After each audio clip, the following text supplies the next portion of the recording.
terpilih peserta dari bedah buku Ratu Adil, Ramalan Jayabaya, dan Sejarah Perlawanan Wong Cilik karya Romo Sindunata. Pertama-tama saya ingin berterima kasih atas kesediaan datang Romo Sindunata selaku penulis dari Ratu Adil, Ramalan Jayabaya, dan Sejarah Perlawanan Wong Cilik, kemudian Pak Yusri Fajar, Pak Anton Fernando, dan mungkin sebagai permulaan video tadi sudah membawa kita memberi bayangan tentang kira-kira buku Ratu Adil ini seperti apa. Bagi beberapa teman, mungkin para mahasiswa yang masih muda, mungkin tidak asing dengan Romo Sindunata karena sudah banyak sekali karya yang beliau tulis. Misalnya, Anak Bajang Menggiring Angin, lalu Anak Bajang Mengayun Bulan. Selanjutnya ada buku Air Kata-Kata, Kambing Hitam Teori Rene Girard, dan Dilema Usaha Manusia Rasional, Teori Kritis Sekolah Frankfurt. Nah, untuk memulai acara ini kita, masing-masing pembedah, Pak Yusri dan Pak Anton akan memiliki kurang lebih 20 menit. Lalu dilanjutkan dengan pemantik utama, mungkin sekilas dari Romo Sindu, seperti itu. Untuk yang pertama saja, kita mulai. Mungkin Pak Anton bersedia untuk pertama, atau ya dilempar ke wajah kiri atau wajah kanan, atau perlu sweet dulu. Baik. Saya dihubungi panitia Pak Yusri dulu. Mohon maaf. Pak Yusri. Gitu,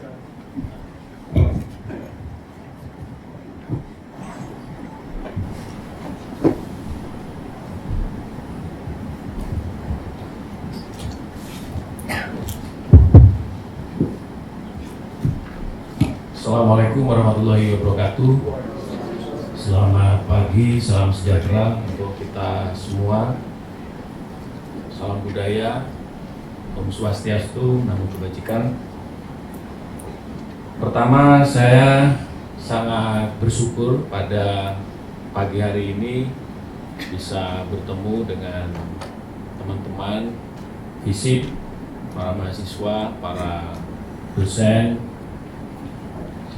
kolega saya Pak Ino, Mas Bambang Awe, Mas Wayan, dan para hadirin semua, dan khususnya Romo Sindu yang saya bertemu beliau terakhir kali pada saat saya dimohon untuk membedah novelnya yang berjudul Anak Bajang Mengayun Bulan, sebuah novel yang merepresentasikan dunia pewayangan yang secara narasi, isi, alur sangat kontekstual dan relevan dengan isu-isu mutakhir.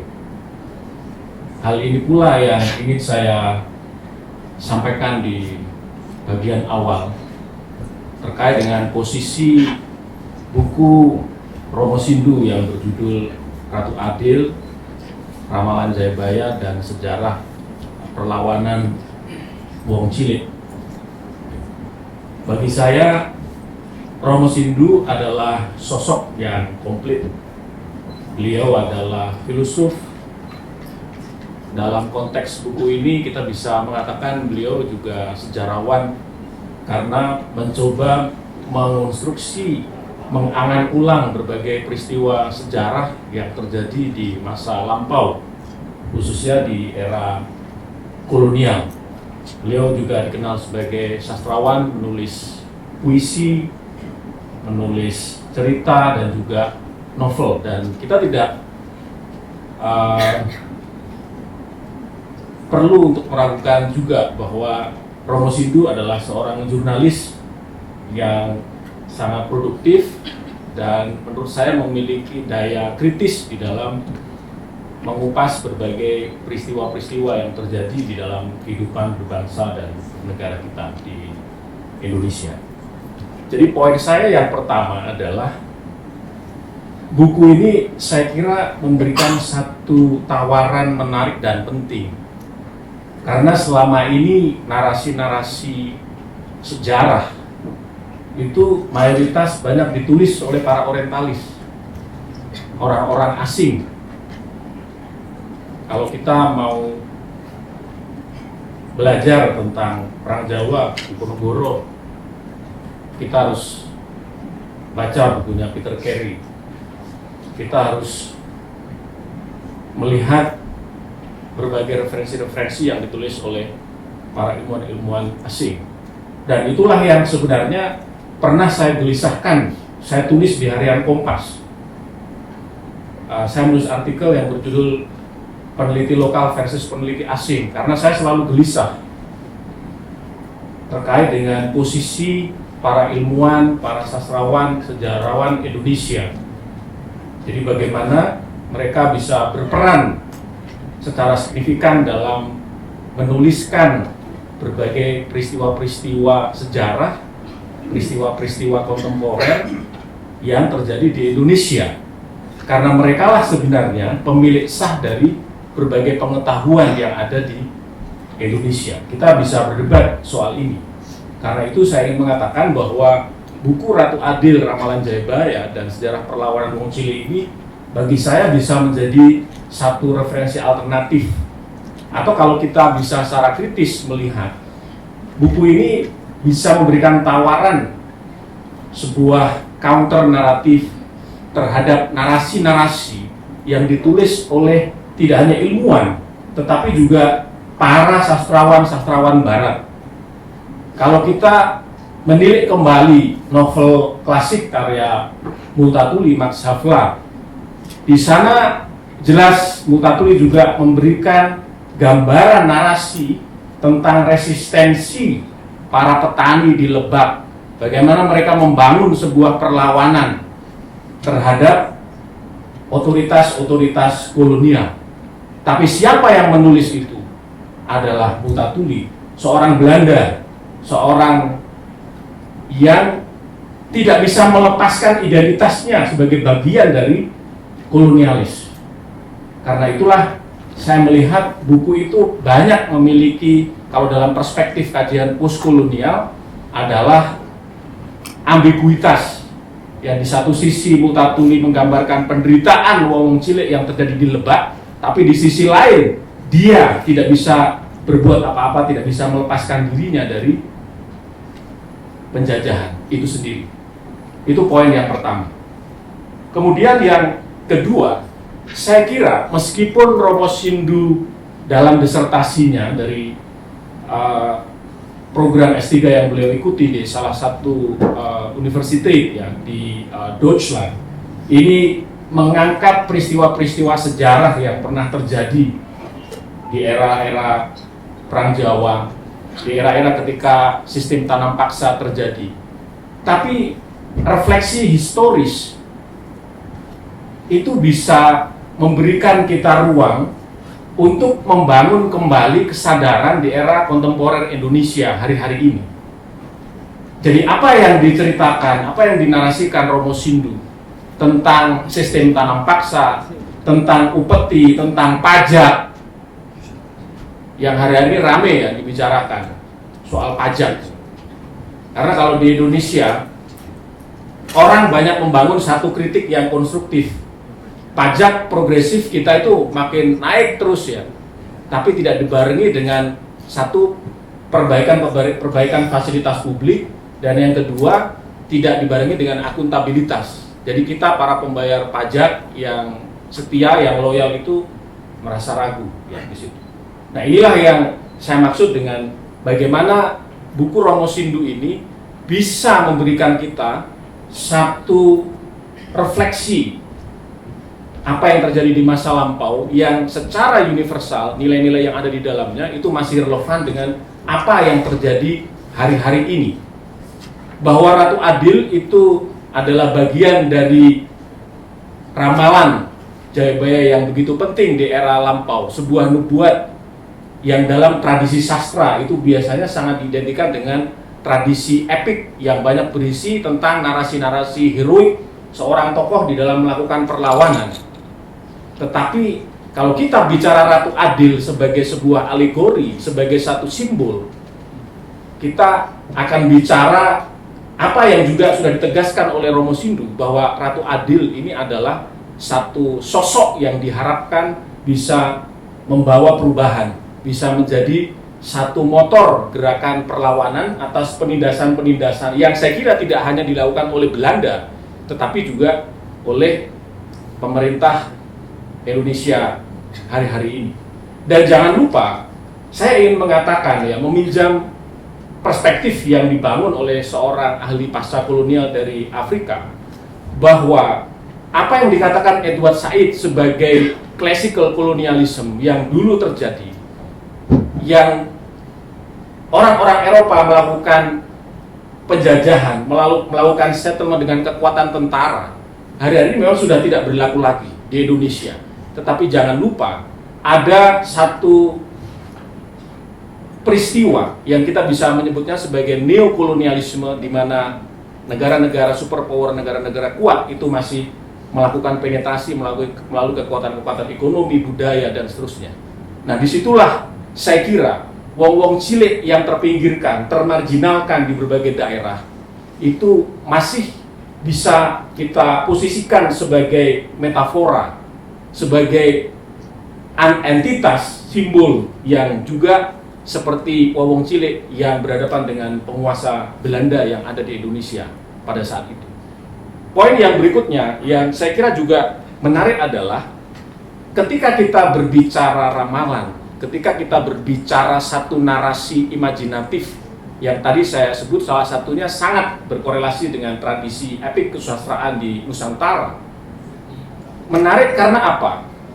Jadi misalnya Prof. Anang menyebut bagaimana harapan-harapan itu kemudian sebisa mungkin dikejawantahkan di dalam satu realitas, satu implementasi yang konkret.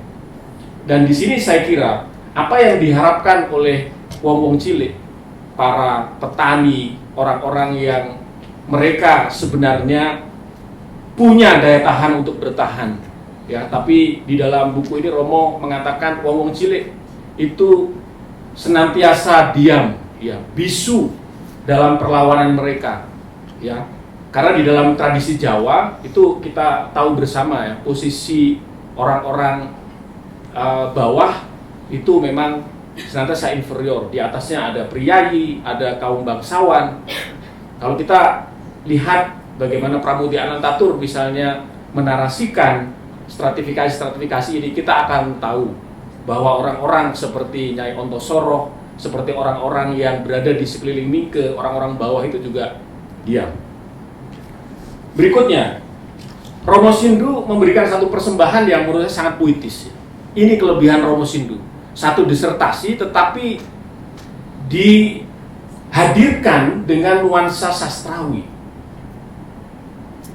Di situ Romo menulis, ya, buat wong cilik yang menemani perjalanan jurnalistikku, yang menyertai riwayat hidupku.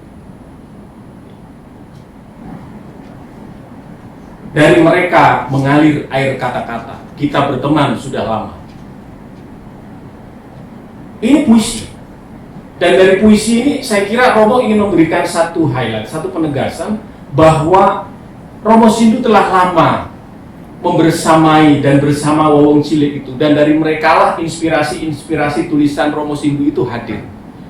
Kalau dari puisi-puisi beliau yang dulu seringkali dibincangkan ya, ketika Pak Johan Togamas itu masih ada di Malang, itu jelas sekali bahwa melalui puisi Romo mengekspresikan kegelisahan-kegelisahan puitiknya terhadap situasi kondisi yang ada. Tetapi yang menarik adalah bagi saya ketika Romo memilih topik tentang wong cilik ini di dalam disertasinya di Jerman, itu menunjukkan keperpihakan Romo, ya, karena Romo tegas menegaskan di dalam buku ini bahwa sejarah soal kemenangan satu bangsa itu sudah banyak yang menulis. Soal glorifikasi kejayaan satu bangsa sudah banyak yang menulis. Sejarah-sejarah yang dikonstruksi sedemikian rupa untuk melegitimasi kekuasaan itu sudah banyak yang menulis. Baik ditulis oleh sastrawan, oleh budayawan, ilmuwan yang memang secara tidak sadar mereka turut ya melanggengkan itu, atau ya sengaja memang menyerahkan diri ya kepada kekuasaan sehingga membangun narasi itu. Saya kira ini hal yang ingin saya tegaskan di awal ya di sini. Dan dari apa yang dinarasikan oleh Romo Sindu, kita bisa melihat memang wong cilik, jadi orang-orang yang terpinggirkan, orang-orang yang termarginalkan yang berada di desa-desa, itu memang ya kalau kita mencoba mengulik kembali konstruksi identitas yang diberikan oleh penjajah Belanda terhadap orang-orang Indonesia, khususnya orang-orang pribumi yang ada di bawah, itu kan jelas ya. Satu, dibilang uncivilized, jadi tidak berperadaban, ya tidak memiliki budaya. Yang kedua, lazy, malas, ya. Tapi dari mana konstruksi ini kemudian bisa kita benarkan? Apa alasannya? Ketika mereka begitu giat membangun harmoni dengan alam seperti orang-orang Samin, mengolah alamnya untuk bertahan hidup, untuk menghidupi mereka. Dan stereotip malas itu kan sebenarnya sudah dipatahkan oleh ilmuwan dari Malaysia, Ali Alatas, yang menulis buku The Myth of the Lazy Native. Gitu. Gak ada buktinya. Tetapi kalau kita lihat konstruksi-konstruksi di dalam narasi-narasi sejarah yang dibangun oleh orang-orang Barat, film-film yang diproduksi oleh orang-orang Barat. Tadi saya menyinggung Max Havelaar. Kalau Anda lihat film karyanya von Strademakers yang dirilis tahun 1976 tentang orang-orang lokal di Indonesia, para petani di Indonesia, itu dianggap malas, dianggap sebagai monkey seperti dalam tokoh Bumi Manusia Mingke, gitu ya. You are very lazy, monkey, itu jelas sekali di situ. Sampai kemudian film itu dilarang untuk beredar di Indonesia. Kemudian juga bodoh, inferior. Dan saya kira stereotip-stereotip dan stigma ini dari apa yang dipaparkan oleh Romo Sindu itu terpatahkan semua. Karena wong-wong Chile itu ternyata memiliki satu awareness, satu kesadaran untuk membangun satu resistensi. Dan narasi inilah saya kira penting ya. Meskipun kita harus pahami bersama-sama bahwa wong Chile itu tidak berada di satu realm teoritis atau konseptual gitu ya.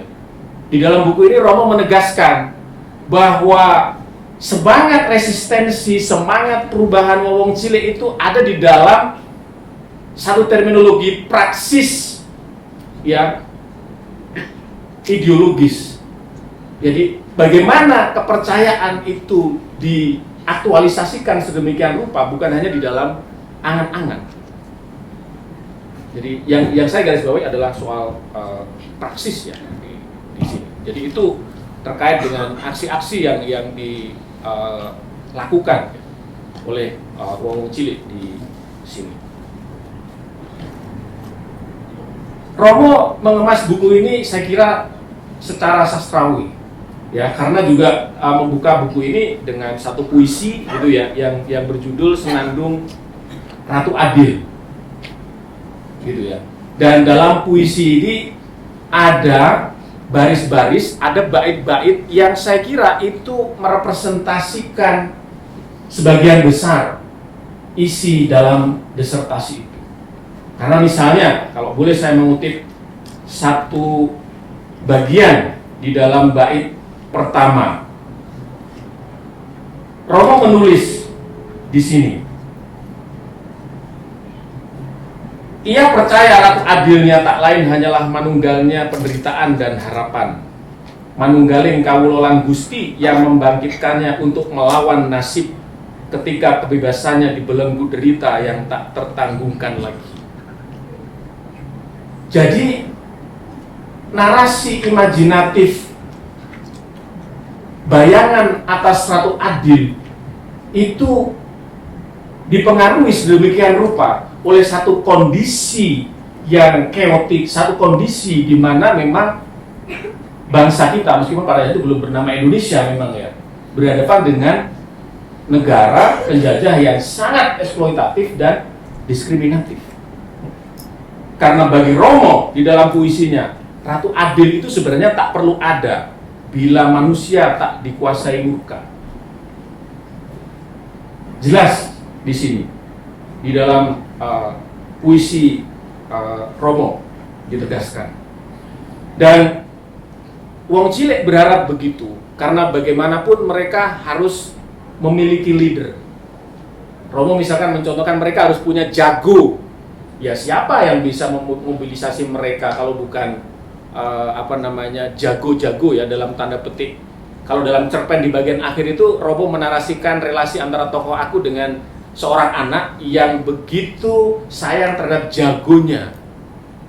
Ini kan satu cerpen yang sangat simbolis gitu ya. Jago sebagai metafor, ya, harapan. Jago ini digadang-gadang sedemikian rupa bisa memberikan sesuatu yang baru, sesuatu yang dapat menghibur, ya, sesuatu yang kalau misalkan wong cilik itu kalah, maka pada satu saat jago itu bisa merepresentasikan kemenangan. Gitu. Inilah kelebihan buku ini saya kira. Jadi bagaimana Romo mencoba melihat narasi Ratu Adil ini sebagai satu narasi yang sangat-sangat simbolis. Dia tidak terfokus kepada satu sosok yang pasti, ya, Mesias yang pasti, karena bisa berganti-ganti di satu saat dalam masyarakat yang dipimpin Diponegoro, Ratu Adil itu bisa Diponegoro dalam narasi itu. Di sisi yang lain kemudian mereka yang bersinggungan dengan syarikat Islam di bawah Cokro Aminoto, Romo Sindu menegaskan bahwa di situ orang-orang menganggap Cokro Aminoto itu juga sebagai Ratu Adil yang dinamakan Wisnu kami gitu ya. Kalau Wisnu itu Mas Wayan saya kira sangat paham ya. Jadi bagaimana sosok Wisnu ini begitu diagungkan gitu ya. Apa kelebihan-kelebihannya? Jadi dari perspektif yang memang ingin saya fokuskan di sini, saya ingin mengatakan bahwa ramalan Jayabaya yang dikaji oleh Romo Sindu dan berbagai narasi perlawanan yang ada di sana, ini memang sangat identik, sangat dekat dengan tradisi narasi-narasi epik ya, pahlawanan yang itu sangat terkait sekali dengan bagaimana satu bahasa. Kalau kita lihat kembali narasi-narasi dalam ramalan Jayabaya itu memang sangat-sangat puitis ya. Jadi dikemas dalam satu bahasa Jawa, tapi tidak syukur bahasa Jawa asal yang dipakai gitu ya. Sehingga sangat-sangat puitis gitu ya. Sekaligus simbolik, jadi untuk menyampaikan satu visi masa depan yang bisa kita katakan merupakan penggabungan dari mitos, spiritualitas dan juga filsafat. Dan bagaimana kita juga kemudian bisa melihat ya peran ramalan Jayabaya sebagai inspirasi gitu ya. Saya ingin mengutip satu bagian yang sangat menarik dari buku Romo. Romo mengatakan bahwa ramalan Jayabaya membantu memandang sejarah dengan cara baru, berisi pandangan kritis terhadap kekuasaan.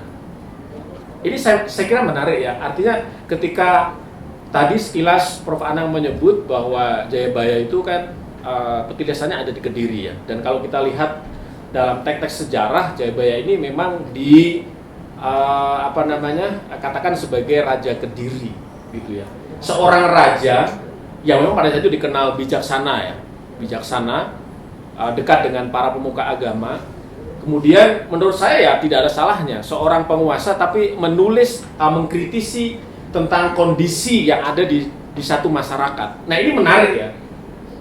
Sekarang ini kan agak susah ya. Misalnya kita berusaha mencari seorang penguasa yang berani menulis tentang soal perlawanan atau resistensi wong-wong cilik.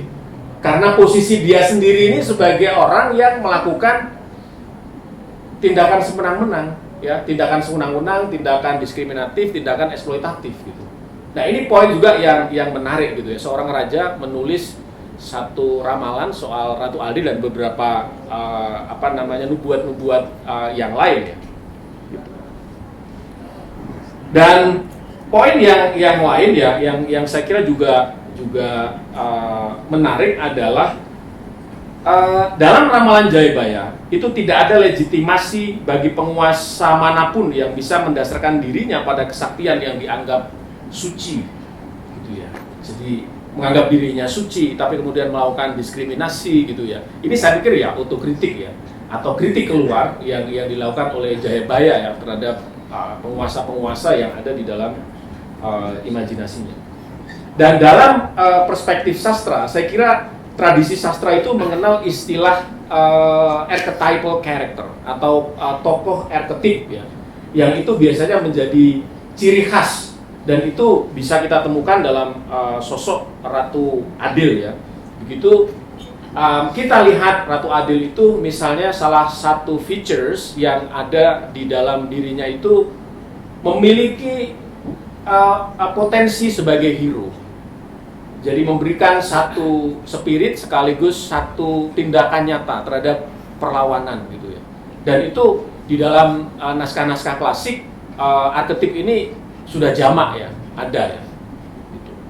Dan saya kira tidak asing ya, artinya begini, tidak mengherankan karena Jayabaya ini hidup di dalam satu lingkungan kerajaan di mana di sana banyak kaum intelektual dan sastrawan ya. Misalnya salah satunya Empu Sedah yang narasi-narasinya sangat luar biasa. Kemudian arketip yang kedua yang menjadi bagian yang menarik juga adalah memiliki fungsi sebagai vehicle atau kendaraan menyampaikan pelajaran moral atau nilai-nilai budaya ya. Saya kira ini menjadi poin penting ya. Jadi bagaimana Ratu Adil yang digambarkan oleh Romo Sindu, kemudian ciri-cirinya dan seterusnya, ini saya kira kemudian bisa memberikan satu spirit tersendiri. Jadi satu kesadaran ya bagi wong cilik bahwa mereka tidak sendiri. Bahwa ada satu harapan bahwa ada sosok, ada jago, ada seorang Ratu Adil yang pada satu waktu akan membersamai mereka untuk melakukan perubahan-perubahan atas kondisi yang begitu menindas itu. Kemudian yang terakhir ya, nanti bisa kita lanjutkan ya dengan diskusi. Saya kira saya ingin mengatakan bahwa setelah saya membaca buku Romo Sindunata ini, saya terus terang tidak seperti membaca buku-buku sejarah yang kaku ya. Tetapi saya mendapatkan berbagai narasi-narasi, berbagai gambaran-gambaran yang sangat sastrawi. Ini kelebihan Romo Sindu ya, karena banyak sekali kutipan-kutipan puitik tidak hanya terkait dengan ramalan Jayabaya, tetapi juga ada karya-karya sastra yang ditulis oleh Rangga Warsita, gitu ya, yang mengingatkan kita pada zaman Edan ini ya. Kalau Edan tidak ketuban katanya, dan itu adalah hal-hal yang saya kira sudah lama ditegaskan oleh Romo Sindu melalui puisi-puisinya di akhir kata-kata yang tadi sudah saya sampaikan. Pernah dibedah ya di Malang di toko Togamas ya waktu itu. Dan narasi-narasi inilah saya kira yang bisa memperkaya kita. Artinya sejarah tidak hanya menjadi gugusan peristiwa-peristiwa di mana kita harus mengingat tanggal-tanggal, mengingat peristiwa, tetapi yang terpenting adalah nilai-nilai apa yang terkandung di dalamnya. Semangat apa yang bisa kita bawa di era kontemporer Indonesia hari-hari ini. Dan itulah saya kira harapan yang tidak hanya dimiliki oleh wong cilik yang sudah dewasa, tetapi juga tokoh aku yang di bagian epilog Romo Sindu diceritakan sangat menyayangi dan merawat jagonya.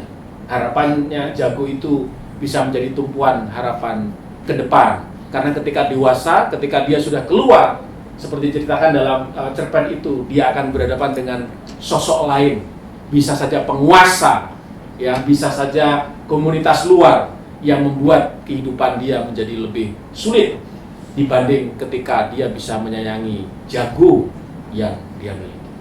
Saya kira itu pengantar sedikit dari saya. Sekali lagi terima kasih saya sampaikan. Assalamualaikum warahmatullahi wabarakatuh.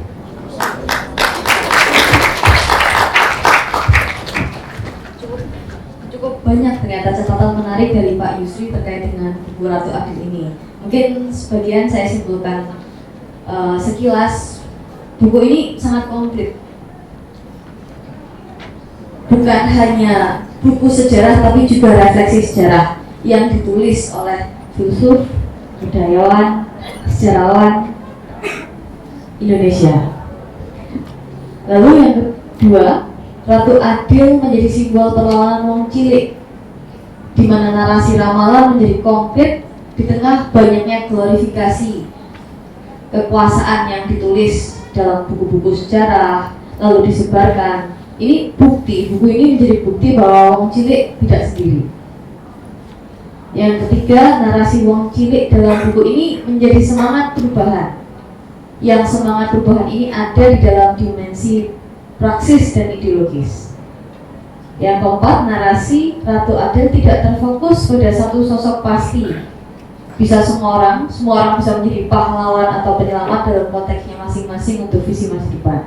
Dan yang terakhir, poin menariknya adalah ini adalah kritik atas legitimasi kuasa yang ditulis oleh Jayabaya, di mana dia adalah seorang raja. Terima kasih Pak Yusril. Kita beralih kepada pembedah yang kedua. Silakan Pak Anton. Kami persilahkan.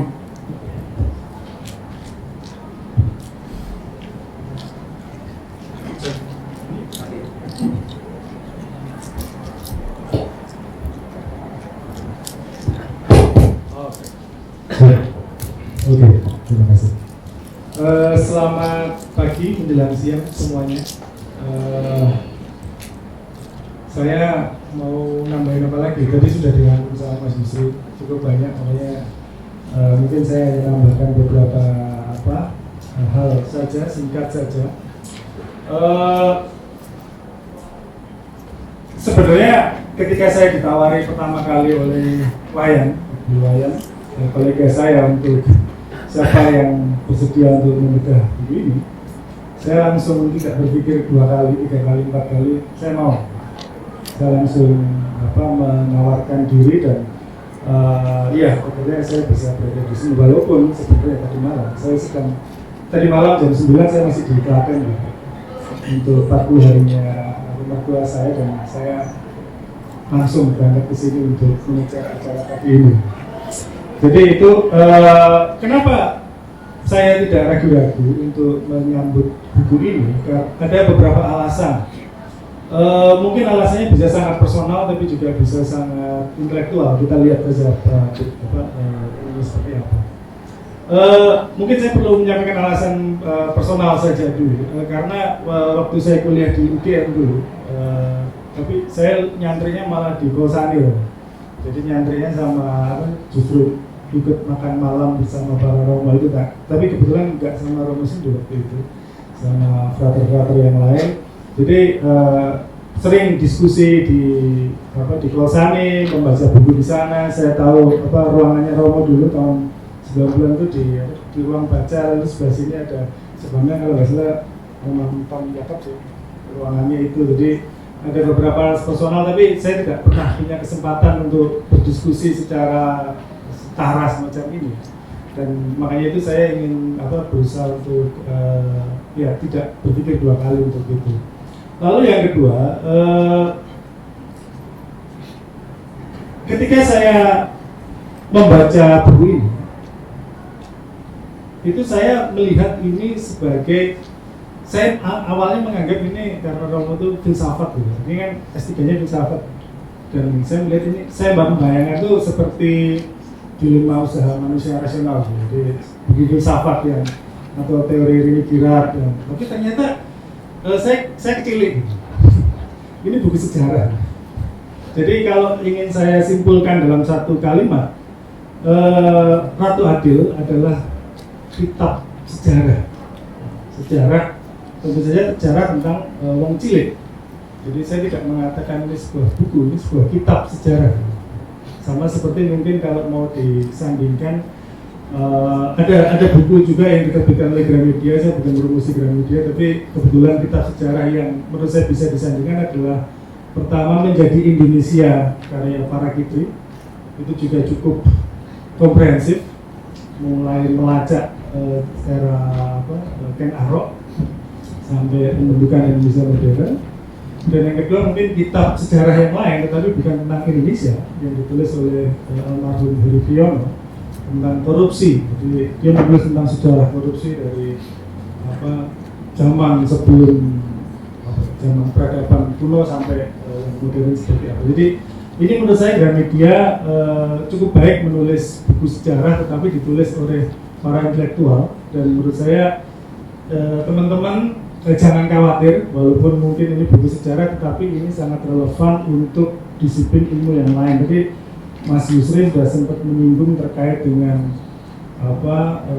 sastra dan lain sebagainya. Saya mungkin akan, ya ini orang sejarah menurut saya perlu membaca, karena ini tidak seperti buku sejarah yang biasanya dipakai oleh, mohon maaf, kampus-kampus mungkin di Indonesia dan juga sekolah-sekolah di Indonesia yang sejarah itu hanya sekedar menghafalkan tanggal, menghafalkan nama. Ini buku sejarah yang ditulis secara imajinatif.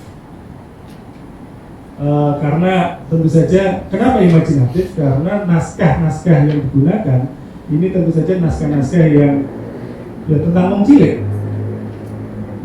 tentang rakyat biasa, tentang orang biasa yang kemudian oleh Romo Sindu menurut saya cukup baik disampaikan, sehingga kemudian wong cilik itu memiliki suatu ruang untuk bersuara. Jadi di bagian akhir begitu semacam itu.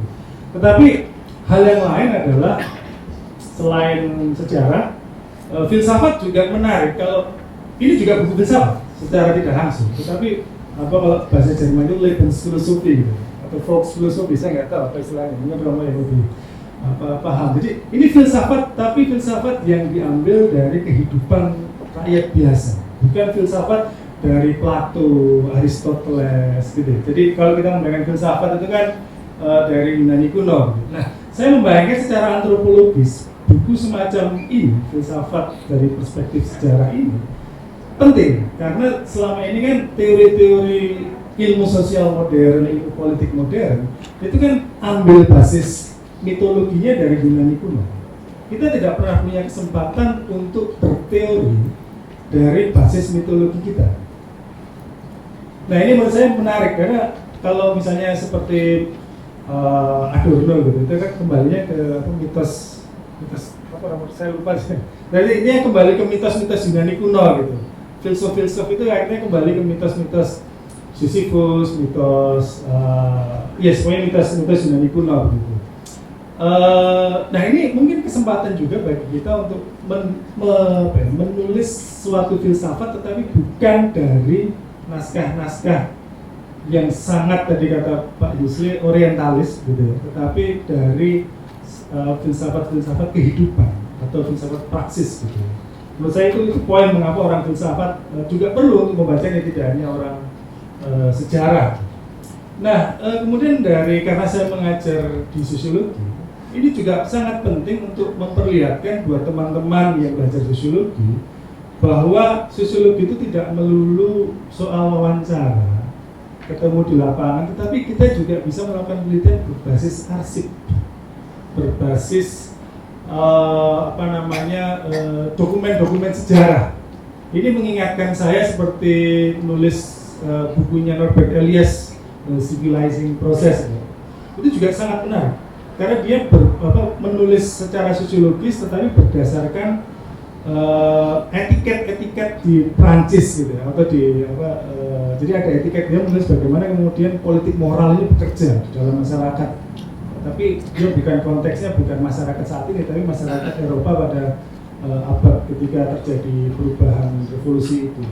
Ini Norbert Elias juga menulis macam itu, kemudian juga siapa lagi ya, mungkin Weber juga menulis macam itu ketika dia bercerita tentang etika Protestan, tapi yang lebih penting adalah tentang kota, the city. Itu juga Weber, naskah-naskah arsip itu juga bisa digunakan. Karl Marx juga menulis berdasarkan arsip. Artinya ini suatu metodologi untuk teman-teman yang belajar sosiologi, bahwa kita bisa masuk ke gudang arsip, mungkin ke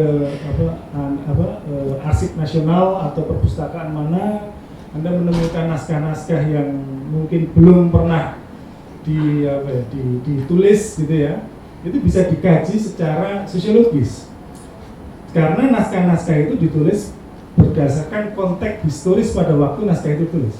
sama seperti ini jadi waktu yang kemudian dipilih oleh Romo Sindu adalah awal abad 18, jadi mulai abad 19, 18 sorry, mulai di Ponegoro, kemudian sampai pada Tuan Kulon di Ngoro.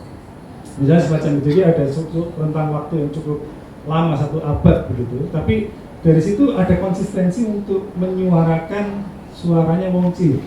Nah ini menurut saya teman-teman ilmu politik, itu menjadi sangat relevan untuk membaca ini. Jadi politik itu bukan soal politik kekuasaan, politik relasi kekuasaan partai politik atau yang kemarin habis diputuskan itu ya di MK gitu ya. Itu juga politik, tetapi ada politik-politik yang lebih realistis, yang ada di lapangan, yang ada di dalam masyarakat, yang itu kita berbicara tentang relasi kekuasaan. Kalau kita bicara bahwa sejarah itu ditulis oleh orang yang menang kan butuh orang yang kalah. Kalau nggak ada yang dikalahkan, lalu dia mau nulis apa? Jadi relasi kekuasaan itu selalu melibatkan dua belah pihak, victor sama victims. Nah, yang victims ini yang kemudian jarang untuk diangkat. Nah, ini kemudian saya masuk kepada mengapa disiplin buku ini kemudian menarik untuk dibaca oleh seorang katakanlah antropolog. Nah, kebetulan saya antropolog by training, jadi S3 saya antropologi dan saya menulis tentang korban victims. Kebetulan saya menulis tentang Lumpur Lapindo. Sayang memang saya membaca bukunya Romo Sindu ini sekarang gitu, tidak waktu saya nulis disertasi dulu. Karena waktu disertasi saya di Heidelberg itu kebetulan profesor saya itu dari Munchen juga, tapi bukan dari Yesuit ya, tapi dari yang LMU, Ludwig Muslim University di Munchen. Dia mengarahkan saya untuk membaca Etika Jawa ya Magnus Susunan. Karena pada waktu itu memang di Jerman, mungkin sampai saat ini ketika orang Jerman mungkin ya, kalau rekan-rekan belajar di Jerman dan ingin belajar tentang filsafat Jawa, yang akan direkomendasikan adalah Javanese Ethics-nya Romo Magnus. Sayang saya tidak menemukan disertasi ini ketika saya nulis. Kalau misalnya saya nemu ini, saya akan sangat senang karena di situ dengan sangat kental bagaimana keberpihakan terhadap victims, korban di dalam sebuah jalinan rentang waktu sejarah yang panjang itu dituliskan, dan itu secara orang Jawa itu bisa ada filsafatnya, ada teologinya, ada aspek eskatologisnya. Jadi waktu itu saya menulis juga, saya membaca Kasan Mukmin itu, saya juga temukan naskah itu Kasan Mukmin pemberontakan di Gedangan itu. Jadi ketika saya membaca buku ini, ada juga Kasan Mukmin. Cuman pada waktu itu saya karena keterbatasan literatur, saya tidak bisa menemukan literatur yang lebih komprehensif dibandingkan yang ditulis oleh Romo Sindu ini. Di situ melihat bahwa orang Jawa itu ada yang rebel, halus, kasar, itu adalah suatu prianisasi, kalau boleh saya ngomong kayak gitu. Jadi seolah-olah Jawa itu adalah yang halus, yang harmonis, yang menjaga tatanan, kesopanan dan lain sebagainya. Tapi ada Jawa yang lain, yang itu jarang ditulis oleh para ilmuwan sosial. Ya mungkin Sartono yang kasus beda ya, Sartono atau siapa itu James Scott, itu dua mungkin referensi yang berbeda. Tetapi yang Jawa yang rebel, Jawa yang pemberontak, Jawa yang balelo, Jawa yang melawan, itu di mana dalam naskah-naskah filsafat? Antropologis banyak gitu. Nah, antropologis melihat kalau James Scott kemudian melihat itu sebagai resistensi yang tidak terlihat, jadi hidden, jadi bukan yang resistensi tapi yang hidden manuskrip ya. Ada hidden script, jadi mereka melawan dengan strategi mereka, sama mungkin seperti orang Samin gitu ya. Jadi mereka melawan tapi tidak frontal, tapi dengan mekanisme yang lebih halus gitu. Tapi lagi-lagi ini secara antropologis menarik karena memperlihatkan kultur budaya yang selama ini dikenalkan bahwa Jawa itu manut, Jawa itu tunduk, Jawa itu, saya nggak tahu apakah ini sesuatu yang katakanlah sengaja dikenalkan oleh rezim Orde Baru pada waktu itu, bahwa bahwa semacam itu. Kalau rekan-rekan membaca bukunya John Pemberton on the subject of Java, di situ juga disebutkan bagaimana Orde Baru itu berusaha menormalisasi Jawa dan lain sebagainya, sehingga Jawa itu menjadi semacam itu. Jawa itu ya akhirnya harus kalah kalau misalnya pada level-level tertentu tidak ada yang memberontak gitu. Nah ini menurut saya buku ini menawarkan suatu perspektif tentang Jawa yang berbeda dibandingkan yang biasanya secara umum disebarluaskan. Nah, yang terakhir mungkin catatan saya untuk substansi adalah buku ini ditulis mungkin perlu dibaca juga oleh para teolog. Teolog itu nggak melulu yang memang tidak melulu dari atas dari langit gitu. Teologi itu juga bisa diambil dari praksis, dari keseharian, dari pengalaman warga. Dan ini menarik ketika misalnya Romo Sindung membandingkan proses mencari inspirasi dari orang Jawa dengan munculnya Ratu Adil. Mungkin kalau di tempat lain mungkin munculnya berbeda gitu. Tapi ini ada proses pencarian tentang keilahian gitu. Mungkin ya, semacam itu yang berbeda dengan kalau kita membaca buku teologi yang biasanya kita baca. Teologi itu ya dari kitab suci dan lain sebagainya. Ini kitab suci orang wong cilik itu ya kitab suci ngelmu, kelakuan sehari-hari. Nah, itu beberapa catatan saya mengapa buku ini menjadi sangat relevan untuk dibaca oleh berbagai macam disiplin ilmu. Jadi bukan hanya filsafat, bukan hanya sejarah, bukan hanya sastra. Kalau sastra tadi Mas Rizky sudah menyampaikan, tapi juga ada politik, ada sosiologi, antropologi, dan filsafat juga, teologi dan lain sebagainya. Nah, yang terakhir mungkin ada beberapa catatan dan juga mungkin pertanyaan ya, mungkin untuk promosi dulu untuk beberapa untuk diskusi kita lebih lanjut. Pertama adalah tadi saya sempat tanya, sayang dokumen ini adalah dokumen riset yang dilakukan akhir 80 sampai awal 90-an, 92 memo untuk di defense. Setelah itu kan ada berbagai macam tafsir baru tentang Jawa. Sayang dokumen-dokumen itu tidak terdokumentasi, tidak menjadi ulasan. Misalnya seperti Hasan Mukmin itu ada beberapa naskah kontemporer yang ditulis oleh sejarawan, itu juga tidak masuk ke sini. Kemudian ada mungkin interpretasi yang berbeda tentang Diponegoro itu juga terbit setelah disertasi ini terbit gitu ya. Nah, saya kemudian bertanya ketika Romo menerjemahkan naskah ini dari bahasa Jerman ke bahasa Indonesia, dan saya tentu Romo pengagum Jawa yang cukup tinggi besar gitu ya. Apakah, dan tentu saja Romo membaca naskah-naskah yang dulu tidak sempat dibaca. Nah, apakah naskah-naskah yang dibaca pasca disertasi ini ditulis, diterbitkan itu juga berpengaruh di dalam proses penerjemahan? Itu yang mungkin pertanyaan pertama saya. Lalu pertanyaan saya yang kedua adalah sebenarnya lebih pada mengapa wong cilik? Tadi sempat disinggung, apakah ada semacam pengalaman personal tertentu yang Romo Sindung itu menyentuh, ada ahanya gitu, kalau di dalam ada ahanya sehingga ini yang harus saya tulis. Jadi mungkin itu dari saya, Mbak Dika. Saya kembalikan ke moderator. Terima kasih.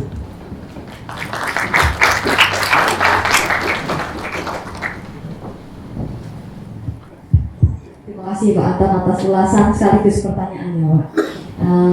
Mungkin saya boleh simpulkan sebenarnya untuk catatan dari Pak Anton. Yang pertama, Ratu Adil adalah kitab sejarah wong cilik tentang rakyat biasa. Yang buku ini buku yang bisa dibaca oleh berbagai disiplin ilmu, buku sejarah, juga buku filsafat. Kalau selama ini kita berteori dari mitos yang jauh-jauh, nah kita tidak pernah berteori menarik makna dari mitos di tanah sendiri. Lalu buku antropologi yang berbasis teks dan arsip, dan buku ini juga mendobrak kultur bahwa orang Indonesia, misalnya spesifiknya orang Jawa, adalah orang yang kalah. Jawa juga punya pengalaman rebel. Lalu mungkin sebagai pertanyaan pemantik, pertanyaan dari Pak Anton tadi, apakah naskah naskah yang dibaca pasca penerjemahan, pasca penulisan buku ini berpengaruh pada proses penerjemahan.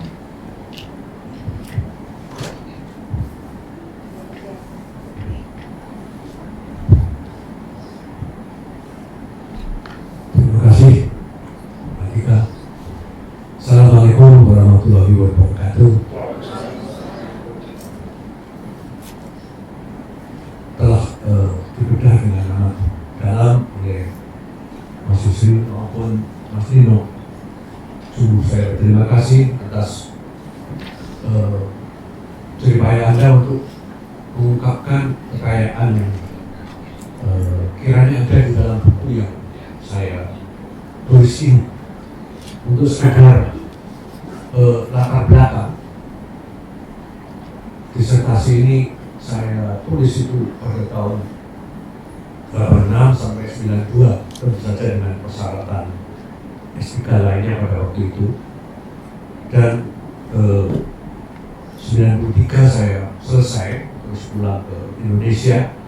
Saya sendiri heran, buku ini saya diamkan cukup lama, pengen memang mau menerjemahkannya, tapi nggak jadi. Tapi jelang tahun 2024, jadi saya mulai menyelesaikan tahun 2022 sampai 2023, lalu pekerjaan editing dan Mbak Dian yang membantu saya untuk editing itu akhirnya terbit pada tahun 2024 ini. Jangan dikaitkan macam-macam dengan situasi politik, tapi memang banyak yang bertanya mengapa hal ini sampai begitu, dan apakah saya punya motivasi tertentu. Saya sama sekali tidak, karena saya tidak tahu apapun yang terjadi.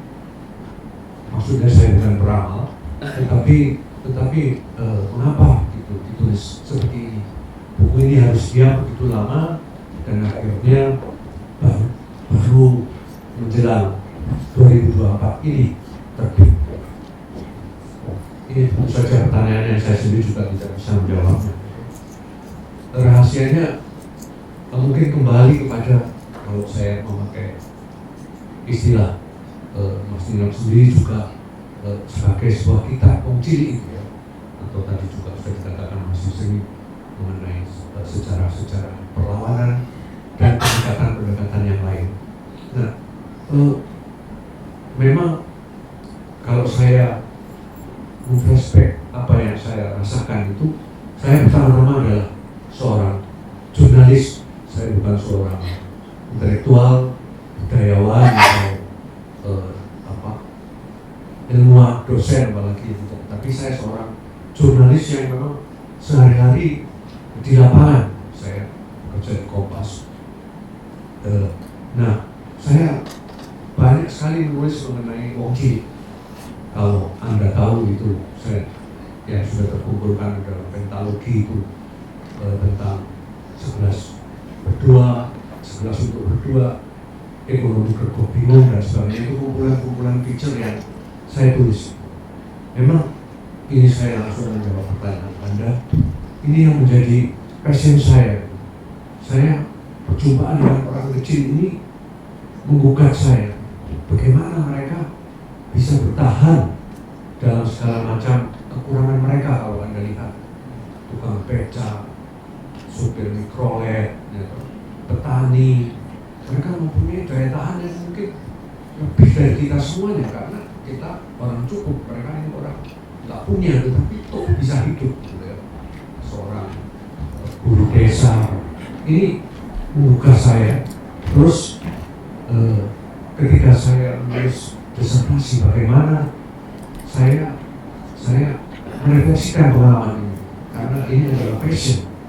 Maka saya pikir ini penting juga saya tularkan pada Anda. Mari kita menulis sesuatu yang memang sesuai dengan passion kita, bukan apa yang diinginkan universitas atau diinginkan jabatan, tapi passion. Dan saya ingin merasakan ini sebagai suatu perbuatan refleksi intelektual dan sebagainya. Nah, saya merasakan lalu senasib dengan orang kecil di dalam perjuangan nasibnya. Nah, sangat sulit. Saya juga ketika saya memilih tema ini, itu juga saya terbentur pada kebutaan yang luar biasa, gelap total. Sampai rasanya disertasi ini mungkin tidak akan terjadi. Nah, saya akhirnya membutuhkan berbagai macam perangkat yang di luar segala macam keadaban atau tradisi ilmiah untuk saya bisa sampai kepada perasaan mengunci ini. Karena mereka ini di dalam istilah sejarah disebut mereka adalah mereka yang manusia atau kelompok yang buta aksara, kelompok yang tanpa dokumen. Dan bagaimana kelompok yang tanpa dokumen bisa harus dijadikan sebuah disertasi? Kan nggak bisa. Lalu kelompok yang diam, bisu. Nah, bagaimana ini harus saya buka, dan di situ saya memang betul-betul mengalami kegelapan di dalam pencarian keilmiahan ini. Dan ini saya coba hayati senasib dengan pengalaman orang kecil sendiri yang tidak tahu bagaimana masa depannya, bagaimana hari esoknya, ya kita gulati saja.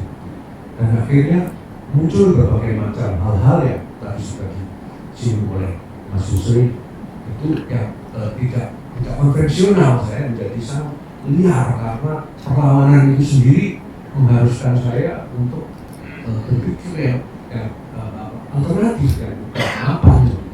Maka kalau toh harus bergaul dengan sosiologi, saya coba sejauh saya bisa. Tentu saja saya bukan sosiologi, tapi memang harus ini nampaknya untuk menganalisa mereka.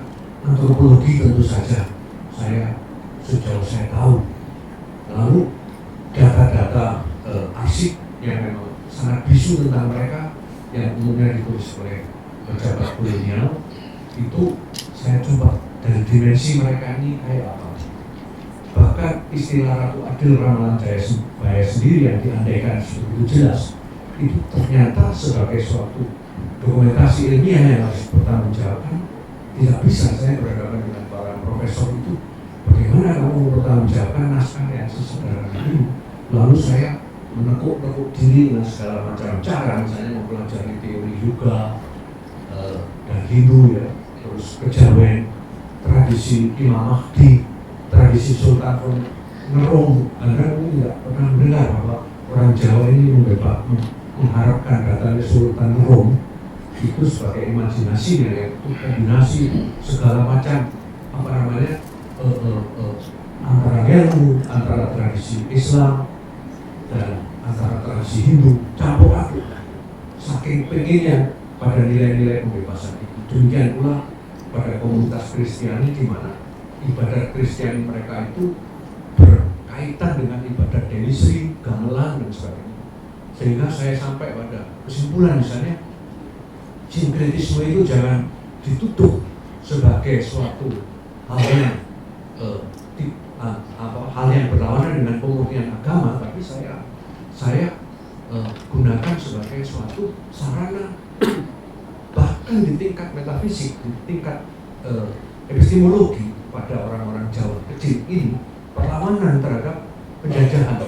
Saya kasih contoh, Kiai Sadra ini dari teman-teman Kristen, ya, itu kan begini, pada waktu itu mereka ini juga jemaah Ratu Adil namanya, gitu. Mereka masuk Kristen itu bukan pertama-tama mau masuk agama Kristen, tapi supaya saya sama status saya dengan orang Belanda. Tapi orang Belanda nggak mau, gitu. Nah, lalu ada peristiwa cacar itu. Peristiwa cacar itu kayak Sandra, semua orang Jawa mau dicacar karena membawa penyakit, gitu. Dan mereka menolak. Terus alasannya itu memakai buku kitab suci justru, bahwa jangan biarkan tubuhmu bercacat.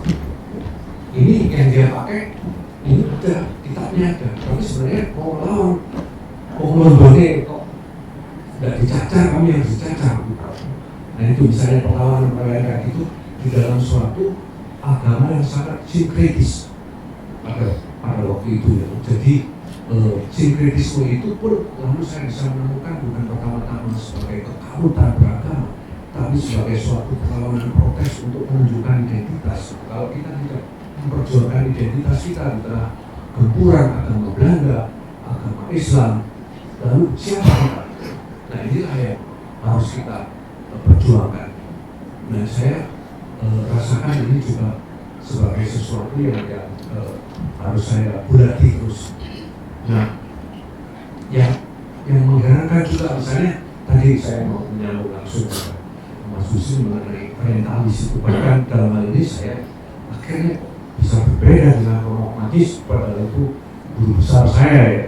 Dia menulis kritik harmoni, etika harmoni itu, saya lalu membahasnya dalam kritik harmoni berdasarkan seluruh penelitian saya ini. Kalau saya menemukan kritik kekuasaan dari orang kecil, bayangkan selama katakan sekian tahun namanya itu ya, berapa ratus kali pemberontakan orang Jawa terhadap kemapanan pada waktu itu, baik pemerintah kolonial maupun anda-andanya.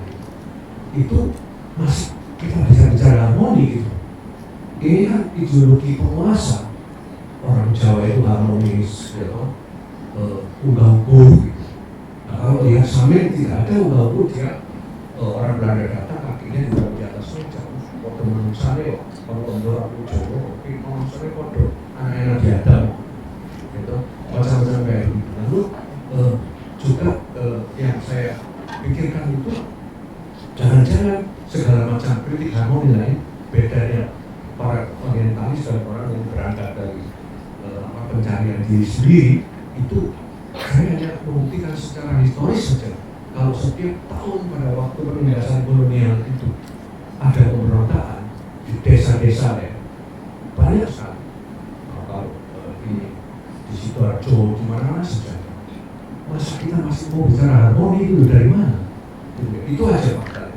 Dan ternyata di dalam alam jago itu juga ada. Kalau orang Priani itu punya alam halus, jago ini katakan preman-preman desa yang memberontak itu punya alam kasar gitu, alam hitam yang dengan itu mereka melawan. Jadi mari kita lakukan juga segala macam kata-kata harmoni itu terhadap apa yang ada gitu, karena dengan mudah kita telan gitu saja. Dan apalagi kalau ini menjadi studi di luar negeri, seakan-akan orang Jawa ini harmonis gitu. Sama sekali tidak. Perlawanannya itu keras sekali pada waktu sampai berdarah, sampai mati. Dan itu di dalam, makanya di dalam lakon-lakon Ludruk yang juga sangat menginspirasi saya, misalnya Sari Tamba Oso, Pak Sakera, Selo Mansuran Nurbosono, Joko Berat, itu semua mitos-mitos perlawanan itu. Jadi jangan disepelekan, ini seakan-akan tidak ada. Nah, maka saya berusaha, kita sekarang harus hidup di dalam alam demokrasi. Orang Cina ini tidak pernah disertakan. Nah, bagaimana saya mencoba untuk menunjukkan bahwa demokrasi itu berbahaya sekali kalau hanya ada di tangan elit. Kalau orang kecil ini, rakyat itu tidak disertakan, tidak ada demokrasi. Demokrasi ini milik rakyat. Nah, itu demokrasi yang prosedural sekarang ini, demokrasi para elit yang menjadi otoriter zaman sekarang ini. Karena rakyat tidak disertakan. Padahal rakyat ini kalau ditunjukkan seperti yang saya coba, itu mempunyai juga kalau dalam bahasa, salah satu bahasa ilmiahnya itu strike untuk melawan, untuk memberontak. Maka kalau itu nanti terus ditutup dengan etika harmoni, sudahlah kita ini masyarakat yang tenang, nggak bisa kita ini maju gitu ya. Makanya ini harus ditunjukkan, tetapi cara menunjukkannya tidak bisa provokatif kalau pakai ilmiah. Harus dengan hal-hal yang memang ada dan terbukti secara historis, baik di dalam pemikiran, baik di dalam tingkat pandangan hidup maupun di dalam fakta sejarahnya sendiri. Jadi itu teman-temannya ya, saya pikir ini juga demikian. Kalau mempelajari sejarah Wongcil ini ya, tadi sudah disinggung oleh dua pembicara, daya tahan mereka untuk melawan, maka itu sekian ratus tahun terus bersambung, tidak menyerah gitu. Kalau Anda tahu penindasan pada zaman kolonial itu kerjanya luar biasa. Rasanya ya, seperti sekarang itu juga bisa kita rasakan gitu ya. Yang namanya penindasan, tapi mereka itu bertahan. Generasi per generasi bahkan memberontak dengan kalah. Maka saya dalam salah satu tema itu menulis sejarah mereka yang kalah, bukan sejarah mereka yang menang, tapi justru ada suatu perlawanan. Maka saya kira kalau merefleksikan kembali ini, kalau sekarang misalnya kita kalah dengan demokrasi, jangan putus asa. Gak ada apa-apanya perjuangan kita dengan mereka ini gitu. Perjuangan kita masih sangat panjang, itu akan hadir, bukan pertama-tama sosok, tapi harapan akan datangnya zaman baru yang akan betul-betul bisa dipercepat, tapi juga harus sabar melangkahnya.